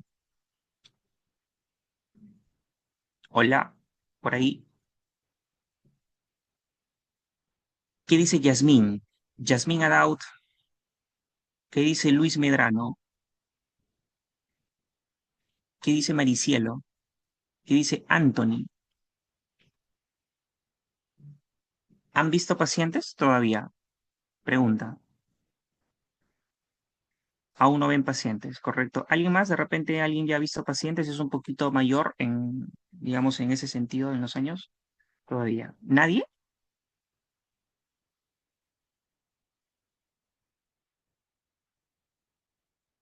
Ok, listo, muy bien, ya no se preocupen, ya no se preocupen. De igual manera, esto es algo que lo tienes que aprender para el día en que lo veas, ¿ya? Un paciente que cursa con una acidosis, tú te preguntas, ¿no? ¿Por qué la acidosis y lo demás? Y tarde o temprano puedes pensar también por ahí, indagar, investigar, que es un paciente renal, por ejemplo, y te va a hacer tu acidosis metabólica. Claro, si ese paciente no se cuida y sigue así como la nada, esa acidosis metabólica, una descompensación franca que suceda de una acidosis metabólica, que no se trate a tiempo, le puede provocar alteraciones en la salida y en la entrada de potasio. Y por eso que esos pacientes acidóticos, metabólicos que te llegan a la emergencia, tienen riesgo de arritmias. En cualquier momento hacen una fibrilación ventricular y chao de este mundo. Se te paran, se te paran, ¿ah? Tal cual. Te cuento un casito nomás que hace poquito nada más que lo he vivido y sobre todo el viernes 13, ¿ya? Estaba en la emergencia y me llegó un paciente, dolor torácico, mano al pecho. Ingresa el paciente por la emergencia, le toman los signos vitales, estaba haciendo un procedimiento y me llaman, ¿no? Doctor, una emergencia. Salgo a ver inmediatamente. No habrá pasado, pero ni minutos. Se descompensó el paciente isofacto, inmediatamente, rápido. Y en vez de encontrarlo con su mano al pecho, lo encontré boqueando, con respiración superficial, con un pulso que poquito a poquito se va apagando, con tendencia al paro. Ausculté, pulso, trasladamos a la camilla, entramos casi a observación y se para el paciente. Entra en paro. O sea, que un infarto que le haya podido ocurrir, obviamente, horas anteriores, el inicio del infarto que fue horas anteriores o minutos anteriores, me llegó,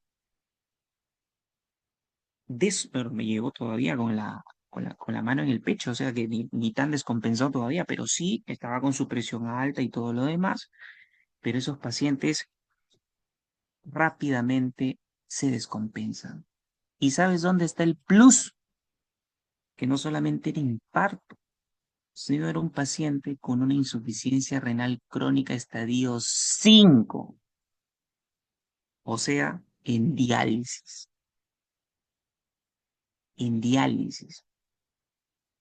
o sea, un paciente delicado, un paciente que sus electrolitos, su ionograma debe ser como un pan de cada día para saber sus valores, porque puede que el potasio, alterado en un paciente renal, le haya provocado una arritmia ventricular o una arritmia como tal, una arritmia cardíaca, y lo haya llevado al paro, o el mismo infarto lo haya llevado al paro, o la misma acidosis metabólica de su insuficiencia renal lo haya llevado al paro. O sea, hay muchas cosas que lo pueden explicar, pero ahí es donde tú tienes que indagar también, ¿no? Entonces, con esto quiero colocarte yo. Obviamente, si quieres saber más del chisme, le iniciamos RCP y todo el protocolo demás, pero no logramos sacarlo con vida. Por lo tanto, el paciente falleció. Y eso a veces pasa cuando no hay un control de los factores de riesgo, ¿no? Entonces, ese mensaje te dejo a ti para que de alguna manera lo compartas, que siempre hay que tener mucho cuidado en lo que uno solicita, siempre pensando en que ese paciente en cualquier momento puede ser un trastorno de potasio y se puede ir de este mundo. Acidosis, ya lo conoces. Ahora te añado los digitálicos, que es como la digoxina. La digoxina es un digitálico, o sea, es un glucósido cardíaco, es un fármaco que entra dentro del grupo de los digitálicos también. La insulina, clásico. Cuando seas interno, vas a poner insulina. El doc se va a ir y tú te vas a quedar en la emergencia. Y te va a venir un paciente con hiperglicemia de 500. Y tú vas a estar ahí viendo en ChatGPT qué le voy a poner. Y en una de esas va a decirte que le pongas insulina. Y tú le vas a hacer caso y le vas a poner insulina. 20 unidades todavía. Estoy diciendo exagerado. Y lo matas al paciente. Y muy aparte le causas un trastorno de potasio también. Porque la insulina también altera esa salida, esa entrada de potasio. Hay que tener mucho cuidado. Recuerda que la insulina estimula la bomba sodio-potasio. Y si tú no sabes la función de la bomba sodio-potasio, la función de la bomba sodio-potasio, saca sodio, mete potasio, ¿a dónde estás metiendo todo ese potasio? Hacia adentro de la célula. Y dejas con una hipocalemia que puede traer consigo repercusiones cardiovasculares. Te das cuenta, o sea, tampoco es que tú vayas y digas, pucha, no, con esta clase yo ya voy a ir a recetar. Cuidado. Así como la acidosis, su hermana, la alcalosis, de igual manera provoca un, una alteración transcelular del potasio. Acidosis, alcalosis, insulina, digitálicos y entre sí muchos ejemplos, ¿ya? Entonces, mucho ojo con eso, ¿ya? Listo. Y mira aquí, ve, esto es hermoso, esto es bonito. Aquí te muestran, bueno, obviamente tú ya eres un experto viendo potenciales de acción, entonces esto de aquí no se te va a resultar difícil, ¿no? Mira la figura uno. La figura uno aquí te muestra un diagrama en donde te muestran los niveles de potasio de 4, 3, 2, 1. Y también te muestran el potencial de acción, ¿ve? Ah, bacán, listo, en milivoltios. Ah, listo, acá. Bueno, en realidad es potencial transmembrana, pero ya en milivoltios. Listo. Tú sabes, eres un experto viendo potenciales, que hay fase cero, que hay fase uno, 2 y 3, ¿cierto? Ahí está. Que eso dibuja, porque es una actividad eléctrica, eso dibuja trazos en el electrocardiograma. ¿Qué serían estos, no? Mira, ahí está. Uh, Ahora tú me dirás, profe, pero ¿por qué? No entiendo. Ya, a ver. En la fase uno, en la fase cero se daba su despolarización, ¿cierto? Por lo tanto, te tengo que dibujar esa actividad eléctrica de la despolarización. Claro, ahí está, ve. Para arriba. Y luego después la caída. Muy bien. Bajamos. Y luego la repolarización. Claro que sí. Fase 3. O sea, todo está conectado con el electrocardiograma. Justo en donde hace ese piquito en el T, esa es repolarización y cuadra con la fase 3. Acá, listo. Profe, o sea que la contracción, ¿dónde se encuentra? No, aquí no se ve contracción, contracción como tal no, porque esta es actividad eléctrica. Pero si quieres saber en dónde está la contracción, fíjate en la fase 2, porque es cuando entra el calcio. Y le trazas una ondita por aquí más o menos, ahí estaría contrayéndose el ventrículo.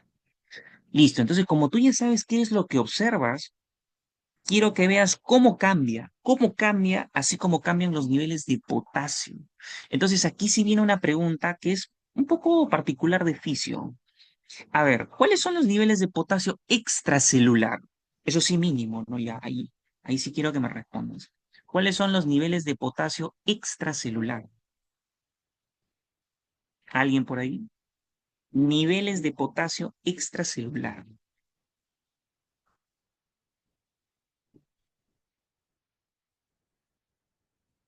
¿Alguien por ahí? Niveles de potasio. Muy bien. 3,5 a 5. Muy bien. Listo. Entonces, lo que tú estás observando aquí, Maricielo, es que vas desde 4 a 1. O sea, estamos yéndonos, dirigiéndonos hacia una hipocalemia. ¿Ok? Muy bien. Perfecto. Entonces, permítame un segundito. Listo, ahora sí. Entonces, miren, 4, 3, 2, 1. ¿Y eso qué causa? ¿Qué causa eso? La morfología del potencial de acción no va a ser la misma. Entonces, míralo bien y tú te vas a dar cuenta. Mira la onda T. La onda T está bien. La onda T quiere desaparecer. La onda T ya no la estoy viendo. La onda T me parece que está hacia abajo. ¿Te das cuenta cómo cambia la onda T en el electrocardiograma? Sí, por eso es importante pedir un electro, lo que mencionó su compañera. Pero también es importante ver los niveles de potasio. Y eso cambia el potencial. Mira, ve, ¿cómo cambia el potencial? Ve. Mira cómo cambia un poquito más y se hace diagonal. Y luego después se deprime. Eso trae repercusiones. ¿Ok? Muy bien. Listo. Con respecto al control autónomo del corazón. El control autónomo, ustedes saben que hay una influencia nerviosa, la actividad parasimpática y la actividad simpática. La actividad parasimpática tiene un nervio que es importantísimo. Los nervios parasimpáticos que llegan al corazón llegan al nodo sinoauricular que está arriba, ahí está, nodo sinoauricular, pero también llegan al nodo aurículo ventricular. Y ahí ejercen su efecto haciendo ¿qué cosa? Disminuyendo esa frecuencia de despolarización. La disminuye porque es parasimpático. Le gusta siempre el reposo, la tranquilidad, la bradicardia, digámoslo así, para que se pueda entender. Entonces, la influencia nerviosa por actividad simpática es la que predomina más que la simpática. Y eso explica lo que te mencioné hace un momento, que la frecuencia cardíaca incluso sea menor, ¿no? Que la descarga fue cerca de 80. ¿Se acuerdan? Listo. Y por aquí vas a ver el sistema nervioso simpático. Y en el sistema nervioso simpático vas a tener a nervios importantes, que son los nervios cardíacos. Tú me dirás, profe, ¿y dónde están los nervios cardíacos? Está listo. Sitúate más o menos a la altura de la médula espinal y un poquito más arriba, cerca de la médula oblongada. Cerca de la médula oblongada. Mira lo que tienes aquí. Obviamente voy a tener centros, ¿no? Centros importantes, porque uno ya sabe que si se lesiona el bulbo, se muere. Listo. Muy bien. Aquí hay centros importantes y ahí está el centro cardioaceleratorio. Es un ejemplo, ¿ah? Aceleratorio. Tú miras, aceleratorio, me suena que si acelera es simpático. Entonces va a discurrir una neurona, va a bajar por la médula espinal y luego después se va a meter por su recorrido que tiene que ir preganglionar, llegando al ganglio y luego después irse hacia el corazón. Ese recorrido que tiene desde el centro cardioaceleratorio hasta el corazón por la cadena simpática ganglionar, ese es típico recorrido del sistema nervioso simpático hacia el corazón. Y esto te lo digo porque luego después vamos a ver ciertos fármacos que inhiben ciertos receptores en donde llega la adrenalina, la noradrenalina propia del sistema nervioso simpático, ¿ya? Entonces, esos nervios cardíacos traen consigo las neuronas que liberan esas catecolaminas que al corazón le van a provocar un efecto, una contracción más fuerte, una frecuencia cardíaca más grande. Eso es lo que va a provocar. Pero gracias a quién? A un receptor que se ubica en el corazón, que lo está recibiendo el simpático. Ese receptor se conoce como receptor beta 1 adrenérgico. Receptor beta 1 adrenérgico. No lo olvides. Pero cuando te hablan del parasimpático, aquí cambia. ¿Qué receptor es el que te recibe? El receptor M2, porque recibe la acetilcolina. En cambio, en el simpático se llama receptor beta 1 y te recibe la adrenalina y la noradrenalina. Bueno, principalmente la adrenalina.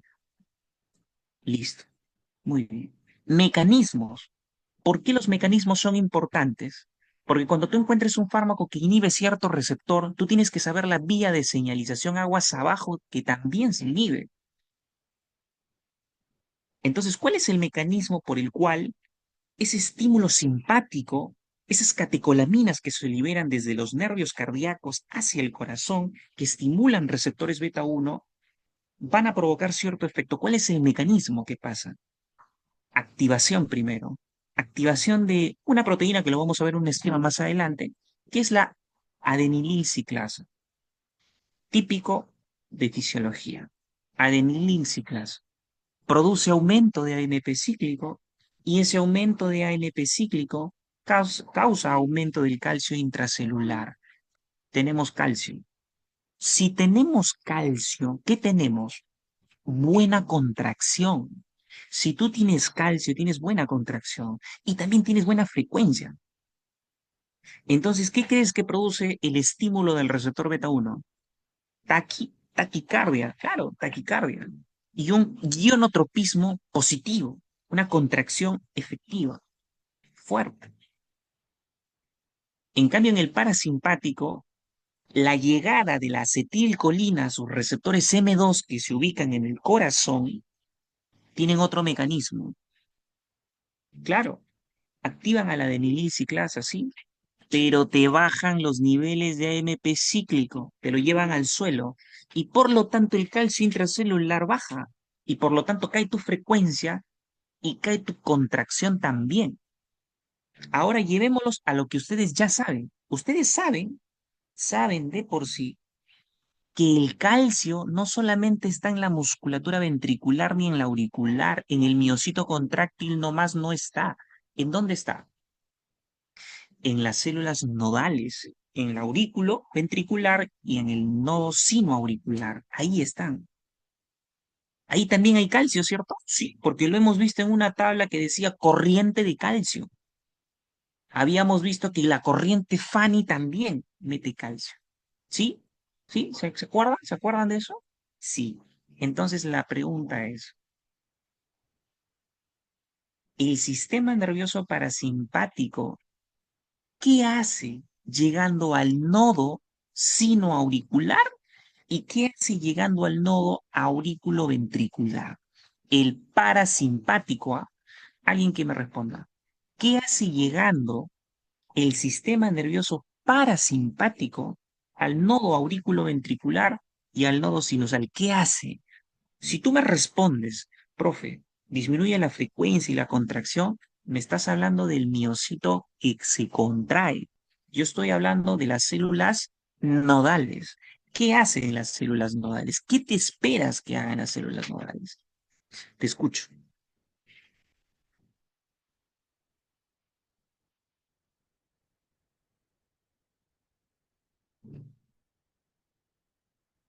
Los escucho. Vamos, los escucho. ¿Qué dice John? ¿Qué dice Paul Marqués? ¿Qué dice Luis Medrano? ¿Qué dice Jimmy? ¿Qué dice Grecia? Eduardo.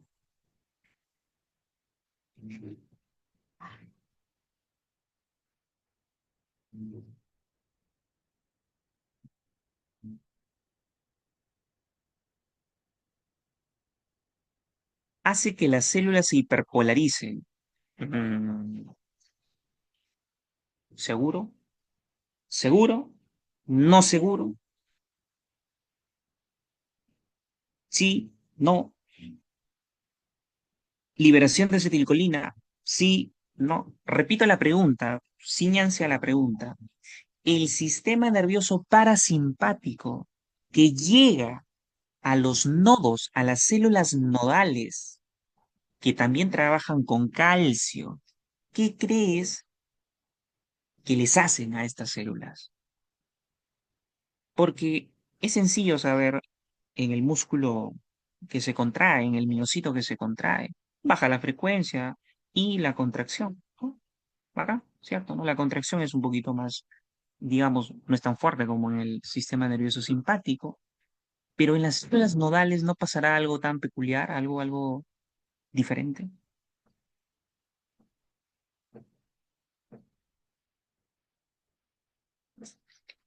Dismi- Ajá, eso de ahí. Aplana la pendiente de despolarización de fase 4. Muy bien, exacto, muy bien. Eso hace. Claro. O sea, no piensen que, como les digo, todo es corazón, músculo que se contrae. Hay células nodales en las que muy bien lo han pensado. Disminuye la corriente Fanny, claro, porque no va a haber calcio. Por lo tanto, disminución de corriente Fanny. Y si disminuye la corriente Fanny, ¿qué pasa con la pendiente? Se aplana un poquito, ¿no? O sea, le cuesta subir, bradicárdico, con menos frecuencia de despolarización y por lo tanto más lento. Eso es lo que se traduce clínicamente en bradicardia en realidad. ¿No? Entonces, ustedes mismos lo han dicho, ustedes mismos lo han razonado, pero todo conociendo de que existen esas corrientes, porque si no lo supieran, no lo hubieran respondido. Entonces, es bueno saber en dónde están esas corrientes. Y por aquí dice, disminuye el ritmo del corazón y su frecuencia con respecto al ritmo del corazón. Bueno, y la frecuencia. Ritmo y frecuencia, digámoslo, son términos distintos, pero con frecuencia sí te apoyo. Con frecuencia la baja. ¿Por qué? Porque hemos dicho que disminuye el número de despolarizaciones, ya que lo enlentece a los nodos. Y la pregunta también va, ¿en qué pasa con el nodo aurículo ventricular? ¿Será que conduce más lento? Claro, el parasimpático hace que el nodo aurículo ventricular conduzca más lento. Entonces ahí tienes los efectos en las células nodales. Tienes los efectos ahí. ¿ya? Entonces, ojo que no hay que olvidar esa influencia de el sistema nervioso, ¿ya? Muy bien. Entonces, simplificando. Simpático y parasimpático, solo para que se puedan acordar. Con respecto a frecuencia cardíaca, el simpático lo aumenta, listo. Con respecto a la fuerza de contracción, el simpático lo aumenta. Y aquí viene un término fisiológico. Con respecto al automatismo que tienen esas células, lo aumenta. Eso es el simpático. La conducción en el nodo auriculoventricular, ¿qué le pasa estando con influencia del simpático? La facilita, pasan todos por el nodo auriculoventricular. Facilitación. Y con respecto a la eficiencia cardíaca, ¿es buena con el simpático o no? La eficiencia cardíaca. Muchos dirán, no, profe, pero el simpático te contrae muy bien. Aguanta. Eso es una cosa. Y lo otro es la eficiencia cardíaca. Aquí sí se puede ver reducido. Ya saben que los efectos están mediados por nervios que tienen nombre, nervio cardíaco. Los receptores, beta 1, y el AMP se incrementa.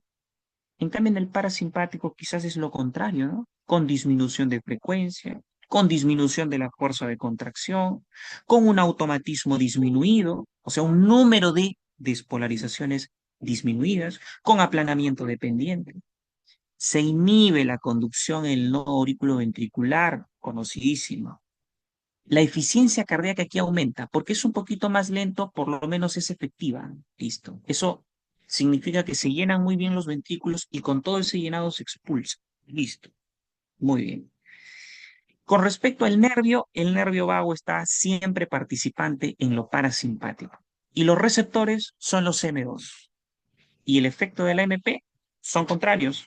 Aquí disminuye en el parasimpático. Esto de aquí no te puedes olvidar, ¿ah? No te puedes olvidar. Listo. Entonces, dicho eso, ahora con contractilidad cardíaca, solamente recordar cómo es que ingresa el calcio para provocar la contracción de la musculatura cardíaca. O sea, el rol del calcio en la contracción. Aquí hay canales que son importantes porque también van a ser inhibidos por ciertos fármacos, como son los canales de calcio tipo L. No te olvides de los canales de calcio tipo L. Esos son los que van a dejar entrar calcio. Mira la imagen, no te lo pierdas. Aquí está el potencial de acción. Profe, pero no se ve bien la meseta, ¿qué importa? Igual es un potencial de acción. Ese potencial de acción obviamente ocurre porque hay una salida-entrada de iones a través de la membrana, que hace que cambie y por lo tanto inicia la fase cero y lo demás. Esas corrientes molestan a la proteína que se conoce como canal de calcio tipo L y por lo tanto se apertura y deja entrar el calcio. Esa entrada de calcio produce una reacción del retículo sarcoplasmático o retículo sarcoplásmico. Esa reacción es mientras calcio llega, yo te doy más calcio. Calcio que entra, yo te doy más, no te preocupes. Ese efecto sucede con el retículo sarcoplásmico. Una vez que ingresa el calcio, que es a esta altura, el calcio sale, provocando un aumento de calcio. Listo. Ese calcio se une a la troponina C clásica y luego después se une actina y miosina para la contracción. Una vez que sucede la contracción, tiene que suceder la relajación también. En la relajación hay un desprendimiento de ese calcio y ese calcio se tiene que guardar o se tiene que guardar en los compartimientos que tenemos o lo tengo que sacar de la célula. Entonces es aquí en donde yo te hago una pregunta que tal vez es básica, pero quiero que me lo contestes, que es, ¿qué organelas almacenan calcio? Esa es pregunta de examen, ¿no? ¿Qué organelas almacenan calcio?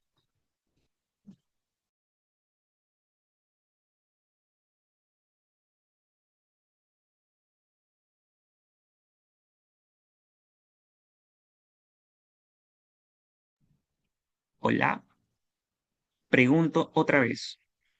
Miren, a ver, vamos a ver.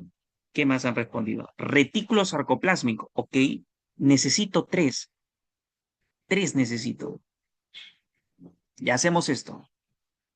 El que me responde las tres organelas que almacenan calcio, inmediatamente ahorita se gana un pase gratuito a la siguiente ponencia de farmacología cardiovascular 2. Pero necesito que me contesten las 3 organelas que almacenan calcio. Y les voy a dar 10 segundos.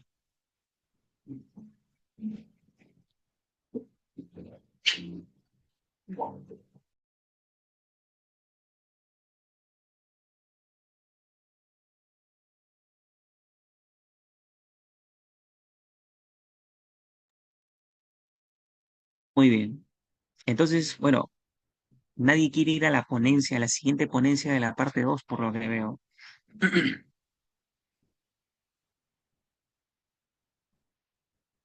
Por audio, nada que por mensaje. Alguien que se atreva a prender su audio y decir, profe, yo lo digo.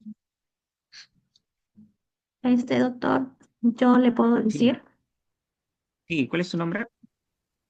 Catherine Martínez. Ah, ok, Catherine, muy bien, te escucho. Las organelas tenemos el retículo sacroplasmático, más conocido como el RS. De ahí también Ujú. tenemos lo que es las mitocondrias. Y el último que es el sarcomela, la que vendría a ser la membrana celular. La membrana celular. Ok, a ver, me parece que esas dos los has dicho bien, pero quisiera que me expliques dónde guarda la membrana celular el calcio, o sea, como tal. El retículo sarcoplasmático, perfecto, listo. Me mencionaste Ajá. también a la mitocondria, listo. Y me mencionaste a la membrana, y en esa parte sí como que me perdí. Ah, ya, eso vendrían a ser los que son las sarcomela. Em, Aunque claro, no es un organelo interno propio de la ¿Sí? membrana, pero lo que son sus invaginaciones, que son los túbulos T, son fundamentales Ok, porque ya, van a contener calcio. muy bien, perfecto, muy bien, listo, excelente. Excelente, aunque el tercero no fue una organela como tal, pero sí es válido y es novedoso que lo digan, porque sí, alguna vez lo han preguntado, es la pregunta, ¿no? Sí, y te comento el caso, ¿no? Bueno, así como ustedes, bueno, yo también estudié en la misma universidad, ¿no? Cuando estaba en mi segundo ciclo, había llevado fisiología. Bueno, no queremos mencionar nombres, pero fue un examen un poco difícil realmente, no poco, así fue bastante difícil, porque era para llenar, o sea, para escribir era, en mis tiempos. Y cuando dieron ese examen, vino cerca de, digamos, 100 preguntas, 110 preguntas. Así eran los exámenes. No sé si sigue siendo así ahora, pero en ese tiempo eran así. 110, 105, 110 preguntas. Y para llenar había tiempo. Y había una pregunta que valía 0,7 puntos, quizás más que las otras. Los otros valían 0,5, 0,5, así. Este valía un poco más, era diferente esta pregunta, tenía algo. Y venían simplemente 3 rayitas y preguntaban sobre las organelas que almacenan calcio. Y bueno, tristemente creo que todos desaprobamos ese examen, pero siempre me quedó esa pregunta y siempre, siempre, y siempre lo digo en la gran mayoría de ponencias que abarcan justamente estos temas. Ustedes han mencionado el retículo sarcoplásmico, han mencionado a la mitocondria, han mencionado al Golgi, han mencionado, bueno, a casi todos. Está bien, casi todos de alguna manera almacenan calcio. Y lo que menciona su compañera como tal, que sí no es una organela, o sea, no es membrana cerrada, obviamente, pero la invaginación obviamente tiene una concentración de calcio bastante considerable, o sea, también lo podemos mencionar, el famoso túbulo T. Entonces venían 3, no eran alternativas, era para llenar, y bueno, esas 3 respuestas correspondían, no era el túbulo T en este caso, pero era mitocondria, era retículo sarcoplásmico y era mitocondria, retículo y aparato de Golgi, ¿no? Esas 3 cositas. Esas 3 estaban ahí, ¿ya?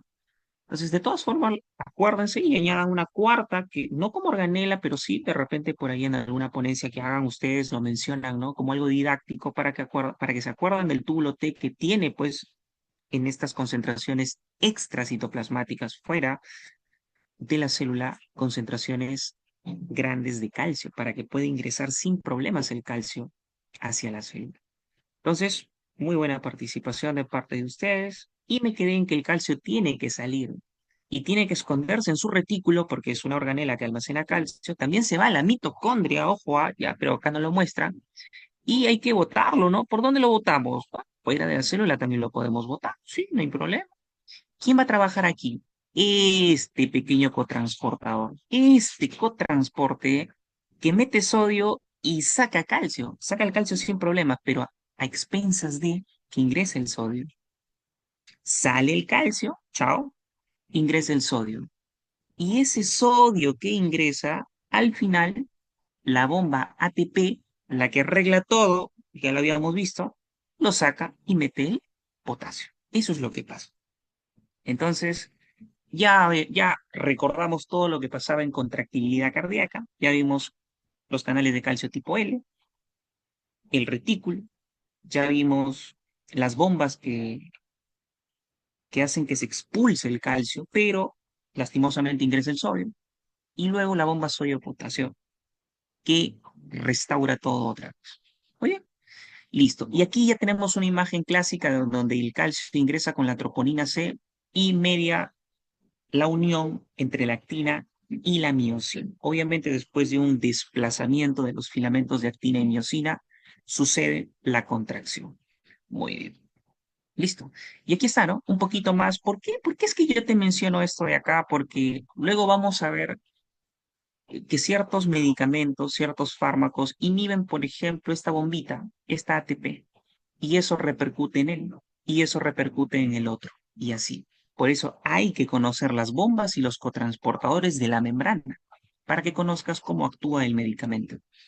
Listo. Entonces, en la eliminación de calcio suceden dos cositas importantes por parte del intercambiador sodio-calcio, que te lo he presentado hace un momento. El intercambiador sodio-calcio, mira, ve, saca el calcio, que esa es la idea de sacarlo, pero mete el sodio. Listo. Ahí está. En números, bombea un calcio y luego tres sodios que tienen que entrar, ¿no? Un calcio y tres sodios. Listo, con eso se acabó. Y luego ya después sabes qué hace la ATPasa, ¿no? Tres sodios, dos potasios. Listo. Muy bien. Claro que hay ciertas bombas, pero son dentro de la célula, que hacen que el calcio se meta al retículo, ¿no? La bomba calcio ATPasa, por eso ves aquí ATP. Se mete a su saquito. Listo. Muy bien. Eso es con respecto al calcio. Gasto cardíaco. ¿Por qué gasto cardíaco es importante? Porque los medicamentos o ciertas condiciones, como por ejemplo la insuficiencia cardíaca, hace que el gasto disminuya. Entonces hay que recordar, aquí es igual gasto. Gasto es frecuencia por volumen. Frecuencia por volumen. Frecuencia se mide en qué? Latidos por minuto. Volumen, tanto en mililitros. ¿Listo? Lo multiplicas, eso es gasto. Ahora, el volumen sistólico, o sea, este segundo factor, volumen sistólico, ¿por qué está influido? Está influido por el calcio, que ya lo hemos visto porque sirve en la contracción.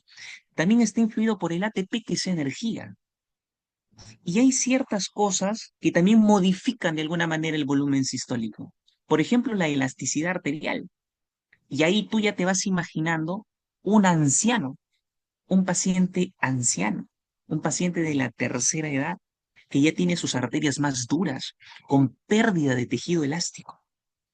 ¿Modificará su volumen sistólico? Claro que sí. La contractibilidad también lo modifica y el volumen sanguíneo, que es importante en los pacientes que, por ejemplo, están con shock hipovolémico. Y ahí está la fórmula, ¿no? El cardiac output, gasto cardíaco, frecuencia cardíaca o heart rate, y SB, que es el stroke volume que le dicen. El stroke volume, que es el volumen sistólico, es una resta entre dos volúmenes importantes, entre el volumen telediastólico y el volumen telesistólico. Por eso ahí dice la E de end, de final de diástole y final de sístole. Esas son cositas que hay que dominar para poder ver las otras cosas. Listo. Muy bien. Recordar también la ley de Starling, que es importante. Luego vamos a ver cómo en la insuficiencia cardíaca esta curvita se modifica y cómo lo podemos nosotros aumentar con digoxina, que es un medicamento. Entonces hay que recordar esta ley de Frank Starling, y yo sé que de repente lo recuerdas, ¿no? La ley de Starling yo lo simplifico de esta manera, que aunque tiene sus cositas, pero vamos a simplificarlo. Si tú agarras una liga, o bueno, alguna vez lo expliqué de esta manera, una liga, cuando tú estiras esa liga y lo sueltas, obviamente regresa con fuerza, ¿no? Regresa con fuerza, ¿cierto? Listo. Eso es lo que hace la ley de Starling. Eso, así se explica la ley de Starling. Si tú dilatas más, si tú aumentas el volumen de fin de diástole, o sea, en la relajación del ventrículo, tú le aumentas el volumen, o sea, haces que ese ventrículo esté recontra grande, así, así grande, lo estiras como si fuera la liga, o sea, hay más distensión ventricular, así, los músculos se van a contraer con más fuerza, igual que la liga. Lo jalas y luego regresa con más fuerza. Los músculos se contraen con más fuerza. Y eso explica ese ajuste intrínseco de volumen sistólico, o sea, que salga un volumen sistólico muy bueno. Así se explica la ley de Starling. Entonces ya lo sabes, ley de Starling. A más volumen telediastólico, mayor fuerza de contracción y por lo tanto más stroke volume, o sea, más volumen sistólico. Por eso es que tiene esta curva. A medida que aumenta el volumen de fin de diástole, justo cuando se está relajando el volumen que queda, si tú aumentas el volumen telediastólico, incrementas también el stroke volume, que es el volumen sistólico. Acá, listo, lo máximo. ¿Qué sucede en la insuficiencia cardíaca? El volumen telediastólico se incrementa, o sea, el de fin de diástole. Y como se incrementa el volumen telediastólico, llega un punto también en la que tiene que bajar, porque esto no es para siempre, ¿no? Por eso la curva mira lo que dice, hay una máxima capacidad de sacar todo ese stroke volume. Entonces, pasa en la insuficiencia cardíaca que esta curva se modifica, se achata, se hace más bajo. Listo. Entonces, ya lo vamos a ver en su momento. Entonces, aquí es donde comenzamos realmente, pero vamos a tomarnos un pequeño descansito para los que quieren seguir todavía, los que están atentos a la charla. Hasta ahorita comentarios de cómo vamos. Hemos terminado toda la parte introductoria. Me parece que todo esto es de buena fe para que ustedes puedan entender todo lo que se viene después. ¿Ya? ¿Cómo vamos hasta ahora? ¿Todo bien? ¿Todo tranquilo? Nos podemos tomar unos 5 minutitos, unos 10 minutitos para que se paren, se estiren un rato y luego venir, porque ya comenzamos con todo lo que tenga que ver con patologías y tratamiento.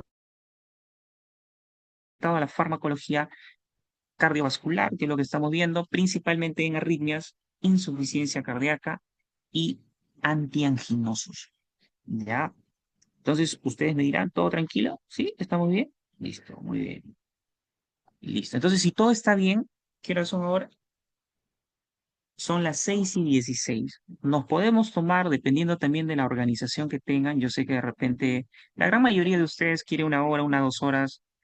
Perdón, la gran mayoría de ustedes a veces que tienen que hacer otras cosas, lo quieren en una hora o en una hora y media máximo. Eso va a depender de la organización. Si me da el moderador, perdón, la potestad de poder continuar con la charla, la continuamos de repente una hora o un par de horas más, dependiendo de cómo lo estén organizando también. Si no, ya lo podemos continuar en otro momento, dependiendo, ¿ya? Entonces, tomamos un descanso de 10 minutitos, luego consultamos a la organización si seguimos normal, por cuánto tiempo adicional, tampoco es que quiera quitarles todo el tiempo, y el resto ya quedaría pues para una segunda parte de alguna ponencia adicional, trabajando siempre con la sociedad científica, ¿ya? Entonces, si hasta ahora todo va bien, hay que tomarnos ese descansito, ¿ya? 6:17. 6, 7 minutos me parece bien. 6:24 estamos de vuelta, ¿ya? Para iniciar con insuficiencia cardíaca, ¿ya? Insuficiencia cardíaca y su manejo, ¿ya? Bueno, en realidad, la farmacología utilizada en la insuficiencia cardíaca. No guías, o bueno, un poquito les voy a mencionar por aquí, pero no me voy a explayar tanto en farmacoterapéutica, que eso lo van a llevar en su momento. Listo, entonces, ¿estamos bien todos? Por favor, escriban sus comentarios y por favor, traten de seguirme en las redes, porque si no me siguen, yo realmente no voy a hacer ninguna ponencia. Ahí está. Y traten de seguir a la página de Haller, que es justamente la academia, ¿no? Es una academia de ciencias médicas dirigida a estudiantes de medicina, a los que se están preparando para exámenes nacionales y ya posteriormente en su momento abarcaremos otro tipo de exámenes, ¿ya? Entonces, ya saben, ahí sigan, también sigan en mi página de YouTube, ahí están los videos que justamente les he mostrado hoy día. Por ahora está subido con inteligencia artificial porque el material que se hace, digamos, para clases inéditas a veces no se suele subir por el tema de costo, pero ese es otro plan, ¿ya chicos? Entonces sigan ahí las redes, sigan a Javier también y nos vemos en 7 minutitos para continuar.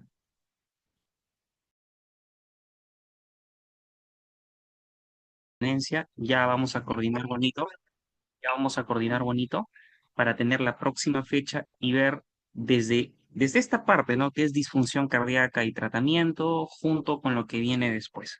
Si quieren saber un poquito más cómo es que desarrollamos nosotros las cosas, bueno, no lo voy a alargar tanto, pero es todo esto en realidad, ¿ya? Y sé que cada parte es grande, solamente que lo he compilado aquí en una sola diapositiva.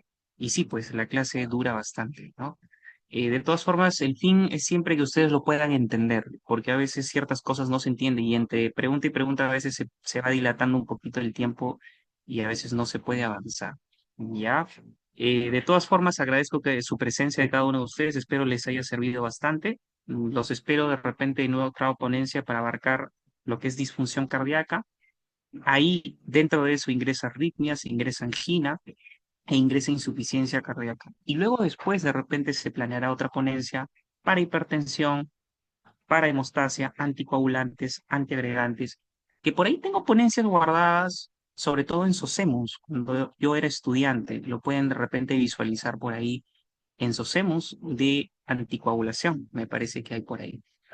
Bueno, de todas formas, por ahí le dejo los datos, sigan las redes, sigan la página de la academia también, y yo voy a estar ahí al tanto siempre y cuando pues me pasen la voz también para otras ponencias, ¿de chicos?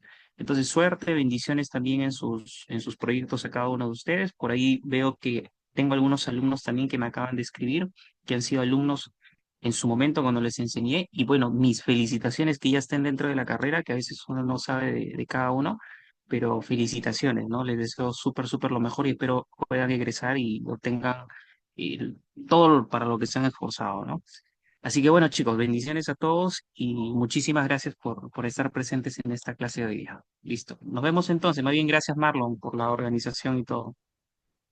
Sí, no se preocupe, doctor. Más bien disculpa por cortarle. Es que ya sigue la siguiente ronda. Ya se conversó con usted.